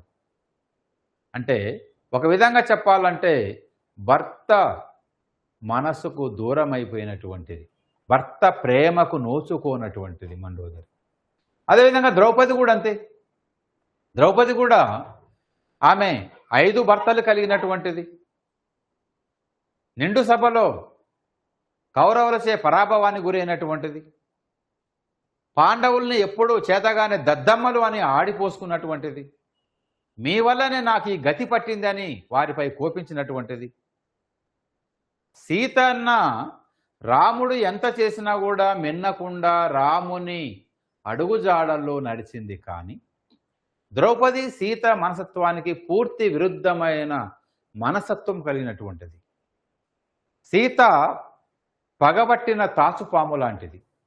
ఒక్కసారి తనను ఎవడన్నా ఏమన్నా అంటే వాణ్ణి చంపేంత వరకు కూడా నిద్రపోనటువంటిది. అలాంటి అభిమానవతి అయినటువంటి ద్రౌపది చివరికి తన కష్టాలకు కారకులు ధర్మరాజే, పాండవులే అని చెప్పి వారిని తిట్టడానికి కూడా, వారిపైన ఇంత దుమ్ము పోయడానికి కూడా వెనకాడనటువంటి పాత్ర ద్రౌపది పాత్ర, నిందించినటువంటి పాత్ర. కానీ సీత అలా కాదు. ఎంత చేసినా కూడా రాముడు ధర్మాత్ముడు, రాముడు ధర్మపాలకుడు, రాముడు ధర్మ మార్గంలో పయనించేవాడు కాబట్టి అతడు చేసేది ఏదైనా మంచే అని భావించి ఆ విధంగా రాముని ఆమె ఆజ్ఞను పాటించినటువంటి, అతని ఆజ్ఞను పాటించినటువంటిది ఎవరంటే ఇక్కడ సీత. అందుకనే పంచకన్యలు సీత, తార, అహల్య, మండోదరి, ద్రౌపది, వీరు 5 పంచకన్యలు. ఆ తర్వాత కుంభకర్ణుడు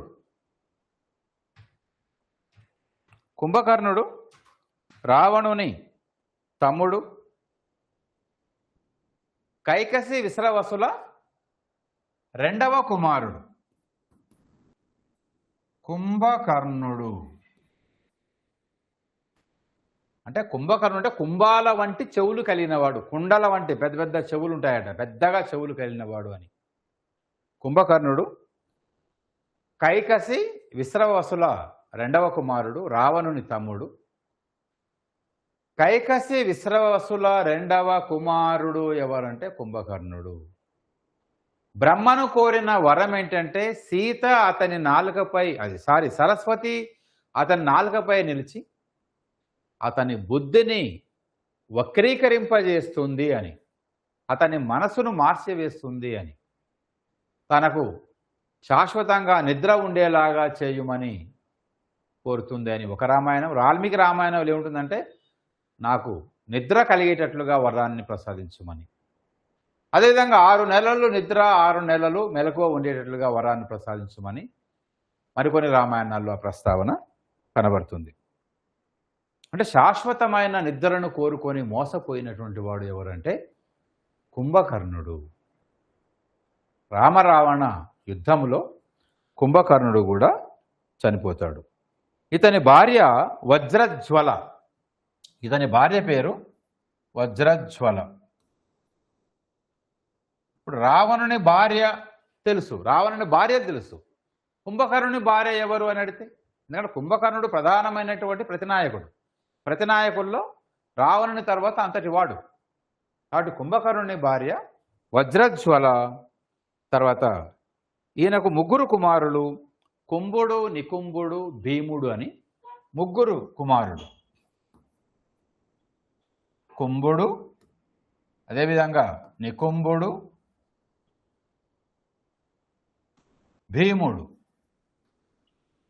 భీముడు అంటే మళ్ళా పాండవ భీముడు కాదు. ఈ ముగ్గురు కూడా కుంభకర్ణుని కుమారుడు. వజ్రజ్వల కుంభకర్ణుని భార్య. కుంభకర్ణుని భార్య ఎవరు అంటే వజ్రజ్వల. ఈ దంపతుల కుమారులు ఎవరంటే కుంభుడు, నికుంభుడు, భీముడు అనేటువంటి వారు ముగ్గురు. తర్వాత విభీషణుడు. విభీషణుడు రావణుని చిన్న తమ్ముడు, చాలా సజ్జనుడు. సీతను చెరపట్టడం న్యాయం కాదు, ఇప్పటికైనా మించిపోలేదు అన్నయ్య, సీతమ్మను రామునికి అప్పగించి తప్పైందని శరణు కోరితే కాపాడుతాడు అని విభీషణుడు రావణునికి హితబోధ చేస్తే, అతనిని తరిమేస్తే విభీషణుడు వచ్చి శ్రీరాముని శరణు కోరితే అప్పుడు శ్రీరాముడు అతనికి అభయమిచ్చి రావణ వధానంతరము నిన్ను లంకకు రాజుగా చేస్తున్నానని సముద్ర జలాన్ని తెప్పించి అతనికి పట్టాభిషేకం చేయడం జరుగుతుంది విభీషణునికి.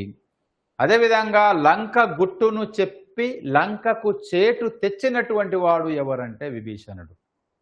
లంక గుట్టంతా చెప్పి, తన అన్న గుట్టంతా చెప్పి, తన పరివారం గుట్టు అంతా రహస్యమంతా చెప్పి రామునికి విజయాన్ని కలిగించిన వాడు, రావణుని వినాశనానికి కారకమైన వాడు ఎవరంటే విభీషణుడు. లంక వినాశనానికి కారకుడు విభీషణుడు అని. అదేవిధంగా రావణుడు చనిపోయిన తర్వాత శ్రీరామునిచే లంకకు రాజుగా నియమించబడతాడు. తర్వాత ఇతని భార్య సరమ, కుమారుడు నీలసేనుడు, కూతురు త్రిజట. విభీషణుని భార్య సరమ, కుమారుడు నీలసేనుడు, కూతురు త్రిజట. సరమ ఎవరి భార్య అంటే విభీషణుని భార్య. నీలసేనుడు ఎవరి కుమారుడు అంటే విభీషణుని కుమారుడు. విభీషణుని కూతురు ఎవరంటే త్రిజట. ఇది. తర్వాత ఇంద్రజిత్తు. ఇంద్రజిత్తు ఎవరు? మేఘనాథుడే ఇంద్రజిత్తు. ఇతడు రావణుని పెద్ద కుమారుడు. రావణుని వల్ల మండోదరికి జన్మించినటువంటి వాడు ఇంద్రజిత్తు. ఇతనికి మేఘనాథుడు అనే పేరు కూడా ఉంది. ఇతని భార్య సులోచన. గతంలో చెప్పడం జరిగింది, రామాయణాన్ని చెప్పేటప్పుడు ఇతని భార్య సులోచన. ఇంద్రుడు ప్రయోగించినటువంటి నాగాస్త్రానికి కట్టుబడి రామలక్ష్మణులు ఇంద్రజిత్తు ప్రయోగించినటువంటి నాగాస్త్రానికి కట్టుబడి బందీకృతులై రామలక్ష్మణులు మూర్ఛ వచ్చి పడిపోతారు. ఇంద్రజిత్తు వల్ల రామలక్ష్మణులు సైతం మూర్ఛపోతారంటే ఇంద్రజిత్తు ఎంత పరాక్రమవంతుడో మనం చెప్పుకోవచ్చు. అంటే రావణుని కన్నా గొప్ప పరాక్రమవంతుడు అని అగస్త్యుడు రాముని చెప్తాడు ఉత్తరాఖండలో రామ పట్టాభిషేకం తర్వాత. అంటే ఇది కారణం. అగస్త్యుని యుద్ధానికి తట్టుకోలేకపోతారు రామలక్ష్మణుడు. వారు నాగాస్త్రానికి కట్టుబడి మూర్ఛ వచ్చి పడిపోతారు. గరుత్మంతుడు లేకపోతే వారు చనిపోయేవారే. గరుత్మంతుడు రావడం, నాగాస్త్రము నుండి వారిని బంధ విముక్తులు చేయడం అనేటువంటిది జరుగుతుంది. తర్వాత ఇతడు చివరిగా ఎవరి చేతిలో చనిపోతాడంటే లక్ష్మణుని చేతిలో చనిపోతాడు.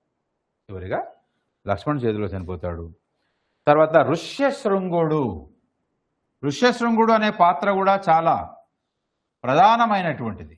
ఎందుకంటే ఋష్యశృంగుడు అనేవాడు లేకపోతే దశరథుడు పుత్రకామేష్టి యాగం చేసేవాడు కాదు, అశ్వమేధ యాగం చేసేవాడు కాదు, అతనికి సంతానం కలిగేది కాదు.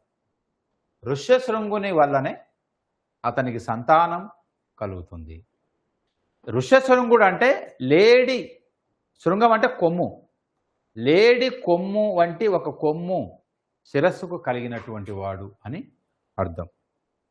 ఇతడు విభాండక మహర్షి కుమారుడు. ఇతని తండ్రి ఎవరంటే విభాండక మహర్షి, తల్లి లేదు. విభాండక మహర్షి కుమారుడు. ఈ విభాండక మహర్షి ఒకచోట ఒక నదీ తీరాన విహరిస్తూ ఉంటే ఊర్వశిని చూసి మోహించి వీర్యస్ఖలనాన్ని చేసుకుంటాడట. అంటే పాత్రలని కొన్ని పురాణాలు చాలా గమ్మత్తుగా ఉంటాయి. అలా అది నదిలో పడుతుందట. ఆ వీర్యం ఉన్నటువంటి ఆ జలాన్ని ఒక లేడి తాగుతుందంట, ఒక జింక తాగుతుందంట. అది ఆ జింక గర్భవతి అవుతుంది. అలా ఆ జింకకు జన్మించినటువంటి వాడే ఋష్యశృంగుడు. కాబట్టి జింక లాంటి ఒక కొమ్ము తలకు కలిగి పుట్టినటువంటి వాడు. విభాండక మహర్షి వల్ల ఒక జింకకు జన్మించినటువంటి వాడు ఎవరంటే ఋష్యశృంగుడు అని రామాయణం చెబుతుంది. ఇతని ఆధ్వర్యంలోనే దశరథుడు పుత్రకామేష్టి యాగం, అంటే అశ్వమేధ యాగంతో పాటు పుత్రకామేష్టి యాగం కూడా చేయడం జరుగుతుంది. ఇతడు ఎవరి భర్త అంటే శాంత, ఈయన భార్య, శాంత భర్త ఋష్యశృంగుడు. ఈ శాంత ఎవరు? దశరథుని వల్ల కౌసల్యకు ముందుగా జన్మించినటువంటి ఒక అమ్మాయి.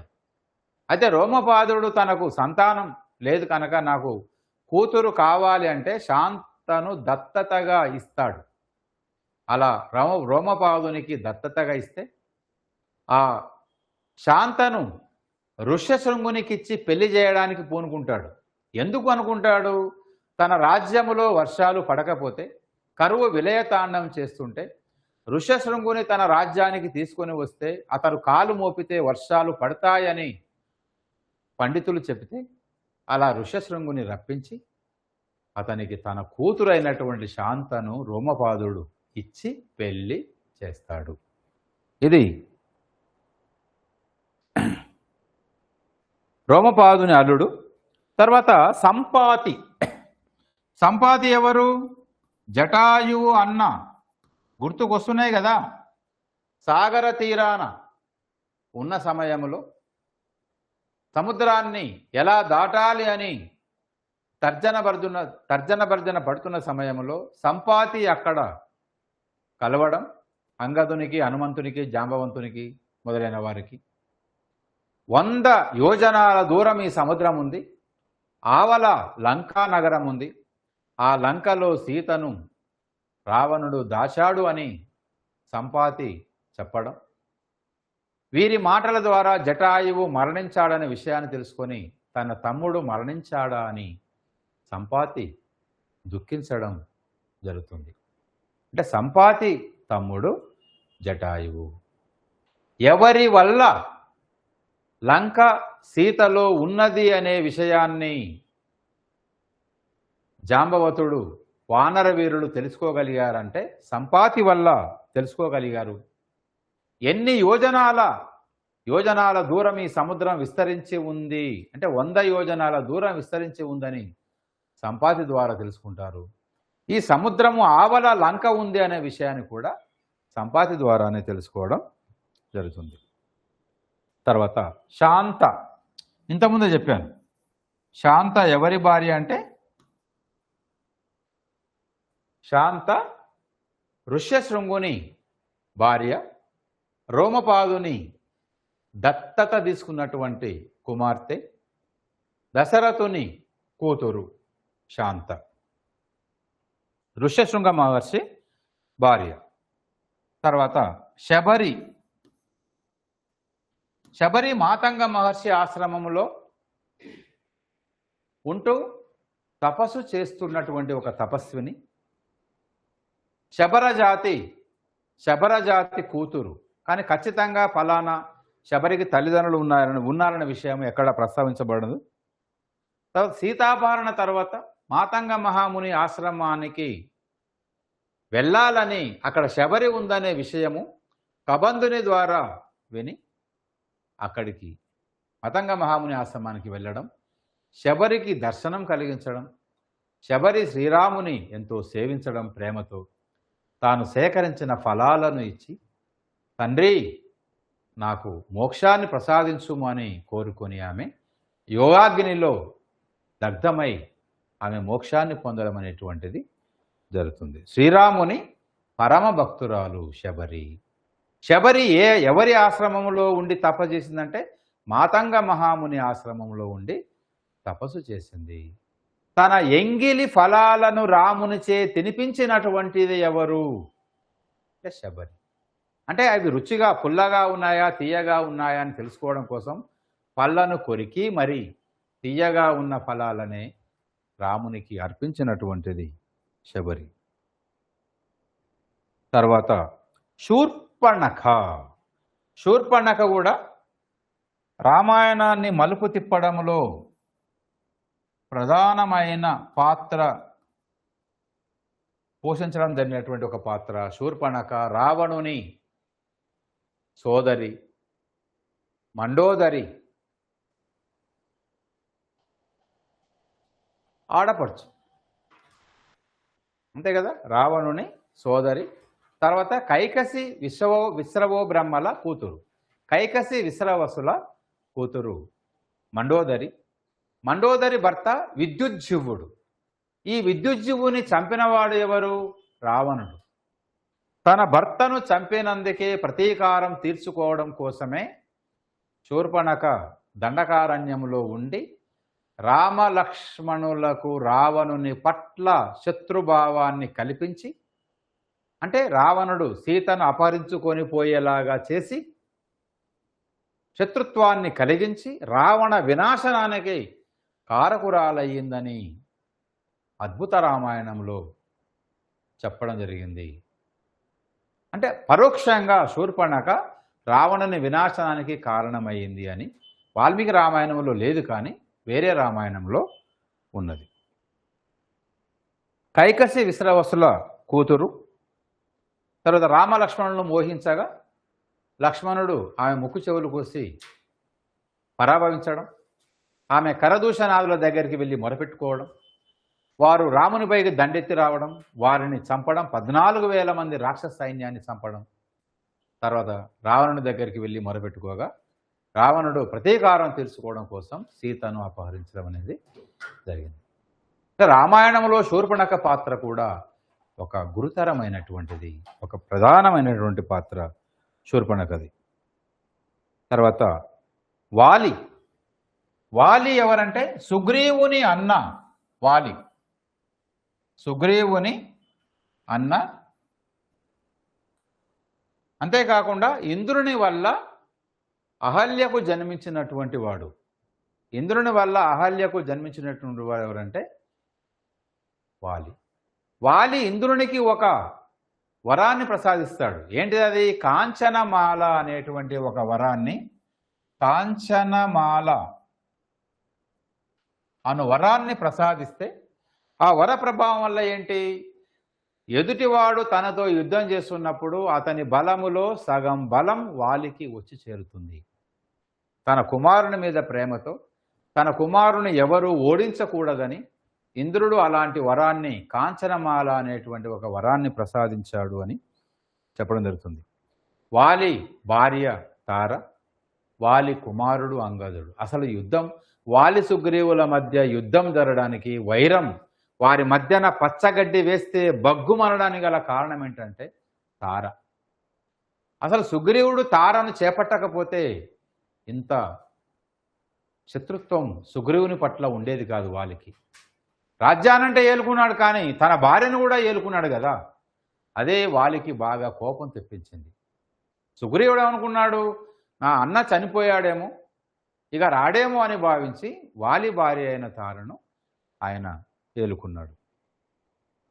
తర్వాత తార. తార ఎవరంటే బృహస్పతి భార్య ఒక ఆమె ఉంది.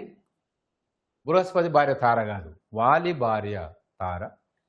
ఈమెకు అంగదుడు అనేటువంటి కుమారుడు ఉన్నాడు. కొన్నాళ్ళు అంటే వాలి చనిపోయినాడని భావించి సుగ్రీవునిచే భార్యగా చేపట్టబడింది. వాలి చనిపోయిన తర్వాత కూడా మళ్ళీ సుగ్రీవుడు ఈమెను చేరదీయడం జరిగింది. తర్వాత సుగ్రీవుడు సీత జాడ తెలుసుకోవడములో సీతాన్వేషణ కోసం రామునికి ఎంతో సహకరించినటువంటి వాడు సుగ్రీవుడు. వానరులను నలుదిక్కులా పంపినటువంటి వాడు. సూర్యుని వల్ల అహల్యకు జన్మించినటువంటి వాడు సుగ్రీవుడు. సూర్యుని వల్ల అహల్యకు జన్మించినటువంటి వాడు. చివరిగా తన సైన్యాన్ని కూడా సైన్యంతో సహా వెళ్ళి సముద్రం పైన వారధి నిర్మించి లంకలో ప్రవేశించి రామునికి జయం కలిగేటట్లుగా చేసినటువంటి వాడు. అక్కడి నుండి రామునితో పాటు అయోధ్యకు వెళ్ళి శ్రీరామ పట్టాభిషేకం తర్వాత మళ్ళీ కిష్కింధకు వచ్చి మళ్ళా శ్రీరాముడు అవతారం చాలించేటప్పుడు మళ్ళీ వీరందరూ కూడా వానరులందరూ కూడా అక్కడికి వెళ్ళి శ్రీరాముడు ఎప్పుడైతే అవతారం చాలించాడో వారితో పాటు వానరులందరూ అవతారం చాలించి వారి పూర్వ రూపాలైన దేవతల రూపాలని పొంది స్వర్గలోకంలో ఉండడం అనేటువంటి జరుగుతుంది. అంటే శ్రీ మహావిష్ణువు రామావతారం ధరిస్తున్నాడని చెప్పి వారికి రామరావణ యుద్ధం జరిగే సమయంలో శ్రీరామునికి అండగా ఉండడం కోసం దేవతలందరూ కూడా వానరులుగా జన్మించారు అని కథనం. ఇది వాలి మరణం తర్వాత కిష్కింధకు రాజవుతాడు. అన్న భార్య అయిన తారను కూడా చేపడతాడు. తన అన్న కుమారుడైన అంగదుని యువరాజుగా చేయడం జరుగుతుంది. సుగ్రీవుని భార్య పేరేంటి? రుమ. సుగ్రీవుని భార్య పేరు రుమ. అయితే వీరికి కొడుకులు ఉన్నట్టుగా ఎక్కడ మనకు ఆధారాలు లేవు. తర్వాత సుమాలి కేతుమతి భార్య. సుమాలి ఎవరంటే కేతుమతి అనే రాక్షసుని భార్య. ఇతని కూతురే కైకసి. ఈ దంపతుల కూతురే కైకసి. ఈ కైకసిని ఎవరు పెళ్ళాడారు? విశ్రవసుడు పెళ్ళాడడం జరిగింది. అంటే విశ్రవసుడు సుమాలి కేతుమతుల యొక్క అల్లుడు. తర్వాత సుమంతుడు. ఈ సుమంతుడు దశరథుని మంత్రులలో ముఖ్యుడు, ప్రధానమైనటువంటి అనుచరుడు, ప్రధానమైన మంత్రి. అయోధ్య పాలకులకు చాలా అత్యంతమైన విశ్వసనీయుడు. ఇతని సూచనల ప్రకారమే శ్రీరాముడు రాజ్యాన్ని పరిపాలించడం జరిగింది. తర్వాత సునయన. ఈ సునయన ఎవరు? జనక మహర్షి భార్య. ఈ సునయన కూతురే ఊర్మిళ. జనక మహర్షి సునయనలకు జన్మించింది ఎవరంటే ఊర్మిళ. సునయన పెంపుడు కూతురు ఎవరంటే సీత. సునయన కన్న కూతురు ఎవరంటే ఊర్మిళ. తర్వాత త్రిజట. త్రిజట విభీషణుని కూతురు. ఈమె ఒక కలగంటుంది. ఆ కలలో లంకారాజ్యమంతా నాశనం అయిపోతుంది అనేటువంటి ఆ కళ సారాంశం. ఈమె కూడా సీతతో పాటు అయోధ్యకు వెళ్తుంది. విభీషణుడు తండ్రి కాబట్టి విభీషణుడు వెళ్తుంటే ఈమె కూడా తన తల్లి తండ్రితో పాటు ఈమె కూడా అయోధ్యకు వెళ్తుంది. తర్వాత త్రిశిరుడు. త్రిశిరుడు ఎవరు? రావణునికి రెండవ భార్య అయినటువంటి ధాన్యమాలిని కుమారుడు. ధాన్యమాలినికి నలుగురు కుమారులను చెప్పుకున్నాం కదా. ఆ నలుగురు కుమారుల్లో త్రిశిరుడు కూడా ఒకడు. తర్వాత వశిష్ఠ మహర్షి. ఈ త్రిశూరుడు హనుమంతుని చేతిలో మరణిస్తాడు. తర్వాత వశిష్ఠుడు,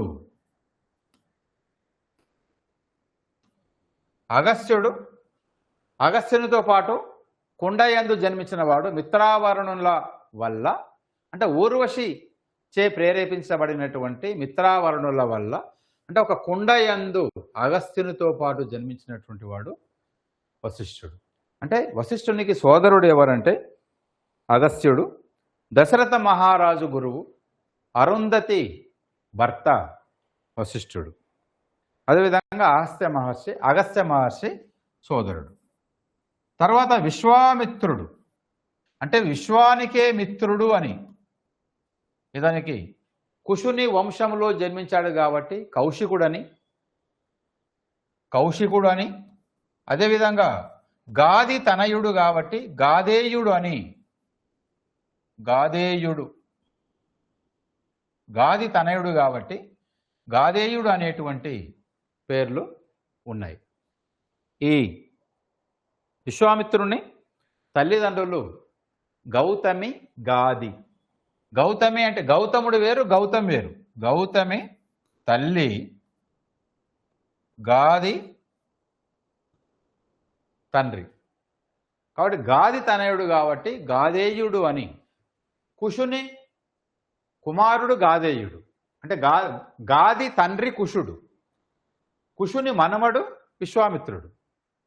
అందుకనే కుషుని మనవడు కాబట్టి కౌశికుడు అని, గాది కుమారుడు కాబట్టి గాదేయుడు అనేటువంటి పేరు విశ్వామిత్రునికి వస్తుంది. తర్వాత తన యాగ రక్షణార్థం కోసం దశరథుని దగ్గరికి వచ్చి రామలక్ష్మణులను తన వెంట పంపించమని కోరగా దశరథుడు భయపడతాడు. వశిష్ఠుడు అభయం ఇవ్వగా ఏమీ కాదు, రామలక్ష్మణులకు ఏమీ భయం లేదు అని చెప్పగా రామలక్ష్మణులను విశ్వామిత్రుని వెంట పంపించడం. అలా యాగరక్షణ గావించే సందర్భంలోనే బల అతిబల అనేటువంటి విద్యలను రామలక్ష్మణుడు నేర్పడం జరుగుతుంది. సకల శస్త్రాస్త్ర విద్యా రహస్యాలను కూడా నేర్పడం జరుగుతుంది. అదేవిధంగా త్రిశంకు అనేవాడు మొత్తం బొందితోనే స్వర్గానికి వెళ్ళాలని విశ్వామిత్రుని ప్రాధేయపడితే అలా విశ్వామిత్రుని స్వర్గానికి పంపుతాడట నేరుగా. అంటే ఈ స్థూల శరీరంతోనే స్వర్గానికి పంపడానికి ప్రయత్నిస్తే ఇంద్రుడు స్వర్గలోకము నుండి తోసేస్తాడంట అలా వస్తుంటే. అలా కిందికి రాకుండా అటు పైకి పోకుండా మధ్యలోనే అక్కడే ఉండిపోవని త్రిశంకుని ఆదేశిస్తాడు విశ్వామిత్రుడు. అలా త్రిశంకు పేరు మీదుగా ఒక స్వర్గాన్ని నిర్మాణం గావిస్తాడు విశ్వామిత్రుడు అని. అలా త్రిశంకు అనేటువంటి స్వర్గము ఎవరిచే నిర్మాణం గావించబడిందంటే విశ్వామిత్రుని చేత. తాను మొదట రాజు, తర్వాత వశిష్ఠుని కామధేనువు యొక్క మహిమల్ని చూసి, అంటే వశిష్ఠ మహర్షిపై ఒకసారికి, అంటే వశిష్ఠ మహర్షి దగ్గరికి ఆతిథ్యాన్ని తీసుకోవడానికి వెళ్ళినప్పుడు, అంటే వేటాడి అలసిపోయి అతని ఆశ్రమానికి వెళ్తే అతని సైన్యానికి అందరికీ సకల ఆతిథ్యాలను ఇస్తుంది వశిష్ఠ మహర్షి దగ్గర ఉన్నటువంటి కామధేను. అయితే అది తనకు కావాలంటే అతడు ఇవ్వడు. విశ్వామిత్రుడు ఏకంగా యుద్ధానికి దిగుతాడు. అప్పుడు ఆ కామధేనువే మొత్తం అందరినీ సకల బాణాలను ప్రయోగించి ఓడిస్తుంది. అంటే వశిష్ఠ మహర్షి ఇంతటి దివ్యత్వాన్ని కలిగి ఉన్నాడంటే ఆయన ఋషి కావడం వల్లనే. కాబట్టి తాను కూడా అంతటి వాణ్ణి కావాలని ఘోరంగా తపస్సు చేస్తూ ఉంటే ఇంద్రుడు ముందుగా రంభను తర్వాత ఊర్వశిని పంపుతాడు. ఆయన ఎలాంటి ఆటంకం కలగదు. తర్వాత మేనకను పంపించగా విశ్వామిత్రునికి తపోభంగం అవుతుంది. అలా విశ్వామిత్రుని వల్ల మేనకకు జన్మించినటువంటి అమ్మాయి శకుంతల. అది మనకు భారతంలో మళ్ళీ ఆ కథ ఉంటుంది. అంటే ఈ సప్తర్షుల ప్రస్తావన ఇటు రామాయణంలో కనబడుతుంది, మహాభారతంలో కనబడుతుంది. ఈ ఋషుల ప్రస్తావన నారదుడు కావచ్చు. అదేవిధంగా వేదాలలో ముఖ్యంగా ఋగ్వేదంలో కూడా ఈ ఋషుల ప్రస్తావన కనబడుతూ ఉంది. ఇది అంటే రామాయణంలో ఉన్నటువంటి ప్రధానమైనటువంటి పాత్రలు. అంటే ఈ పాత్రల సంబంధ బాంధవ్యాలు మొదటి చాప్టర్ అదే. అంటే రామాయణం పట్ల సమగ్రంగా మీకు అవగాహన కలిగించడం కోసం ఇన్ని రోజులు కథను చెప్పడం జరిగింది. కథను చెప్పినప్పుడే పాత్రల పట్ల కొద్దిగా అవగాహన ఉంటుంది. కథ ఏమాత్రం తెలియకుండా, కథ వినకుండా పాత్రల గురించి మాత్రమే చెప్పుకుంటూ పోతే ఆ లింక్ అనేది దెబ్బతింటుంది. అంటే కథ అనేది అన్ని పాత్రలను కలిపేటువంటి, అంటే పువ్వులను కలిపేటువంటి ఒక దారము లాంటిది కథ. ఒక సూత్రం లాంటిది. ఆ దారం అనేదే లేకపోతే పువ్వులు దండగా మారవు. కాబట్టి పూలను దండగా చేయడానికి మనం దారాన్ని ఏ విధంగా ఉపయోగిస్తామో, ఈ పాత్రల పట్ల అవగాహన కలిగించడం కోసం మీకు రామాయణం కథనంతా సమగ్రంగా వినిపించిన తర్వాత పాత్రల గురించి తెలియజేస్తే అప్పుడు మరింత ఆ పాత్రల పట్ల మీకు అవగాహన కలుగుతుంది, విషయం అనేది దృఢపడుతుంది. అందుకోసమే ఇప్పుడు రామాయణంలోని ప్రధానమైన పాత్రల గురించి చెప్పడం జరిగింది. తర్వాత క్లాసులో రామాయణాన్ని అంటే తెలుగులో వచ్చినటువంటి రామాయణాల గురించి, అదేవిధంగా రామాయణములో ఆయా ప్రాంతాల యొక్క విశేషాల గురించి, ఆయా ప్రాంతాల విశేషాల గురించి మనం తర్వాత చెప్పుకుందాం. ఆయా ప్రాంతాల విశేషాలు ఏమున్నాయి అంటే రామాయణంలో ఉన్నటువంటి విశేషాలు ఏంటివి అంటే ఆ ప్రాంతాలు. ఇప్పుడు అయోధ్య ఉంది. అయోధ్య ఏ రాజ్యానికి రాజధాని? అసలు రఘువంశానికి చెందిన వారు ఏ రాజ్యాన్ని పరిపాలించారు అంటే కోసల రాజ్యాన్ని పరిపాలించారు. ఆ కోసల రాజ్యానికి రాజధాని ఏది అంటే అయోధ్య. అదేవిధంగా మిథిలా నగరాన్ని పరిపాలించింది ఎవరు? జనకుడు. అది విదేహ జనకుడు ఏ వంశానికి చెందినవాడు? విదేహ వంశం.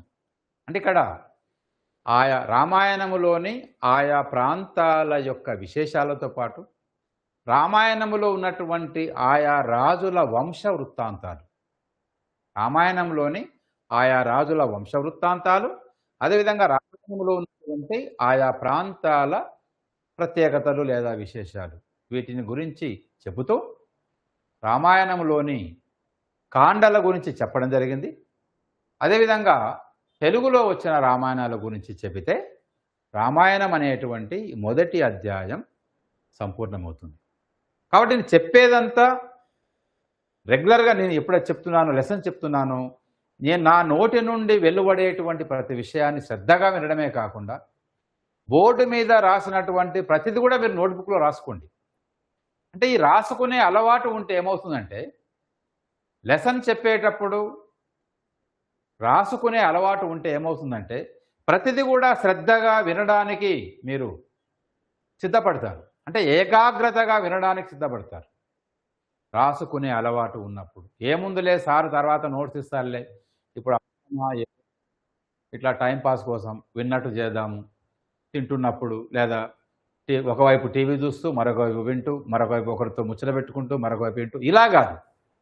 మీరు క్లాస్ వింటున్నారంటే మీరు ఏకాంతంగా ఉండండి, అన్ని పనులు బంద్ చేయండి, ఏకాంతంగా వినడానికి 10 నుండి 12 ఆన్లైన్ క్లాస్ ఎప్పుడైతే ఉంటుందో అప్పుడు శ్రద్ధగా చేతుల్లో పెన్ను, ఒక నోట్బుక్ పెట్టుకొని మా నోటి నుండి వచ్చేటువంటి ప్రతి విషయం, మీకు తెలియనటువంటి ప్రతిదీ బోర్డు మీద రాయకపోయినా నేను చెప్పేటువంటి విషయాల్లో ఏదైనా తెలియకపోతే వెంటనే నోట్ చేసుకునేటువంటి అలవాటు చేసుకోవాలి. ఎందుకంటే ఎవరైతే చెప్పేటువంటి విషయాన్ని శ్రద్ధగా ఏకాగ్రతగా వింటారో 50% మీ మెదడులో రికార్డ్ అయిపోతుంది. అంటే 100కి 50 మార్కులు మీకు వచ్చేస్తాయి, అంతే రికార్డ్ అయిపోతుంది. మిగతా 50 మీ అధ్యయనం ద్వారా, అది స్వీయ అధ్యయనం ద్వారా అది మిగతాది అది సాధ్యమవుతుంది. కాబట్టి శ్రద్ధగా వినడానికి ప్రయత్నం చేయండి. నోట్స్ ఎప్పటికప్పుడే బోర్డు మీద రాసేటువంటిది ప్రతిదీ కూడా రాసుకోండి. చెప్పే విషయాల్లో కూడా బోర్డు మీద రాయకపోయినప్పటికీ చెప్పే విషయాల్లో ఏదైనా తెలియనిది ఉంటే అది కూడా నోట్ చేసుకోవడానికి ప్రయత్నించండి. మొత్తం ఈ రామాయణము, మహాభారతము, భాగవతము, పురాణాలు ఈ 4 అయిపోయిన తర్వాత మీకు సమగ్రంగా నోట్స్ను కూడా మీకు అందజేస్తాను. ఇది మాత్రం మీరు రెగ్యులర్గా రాసుకోవడానికి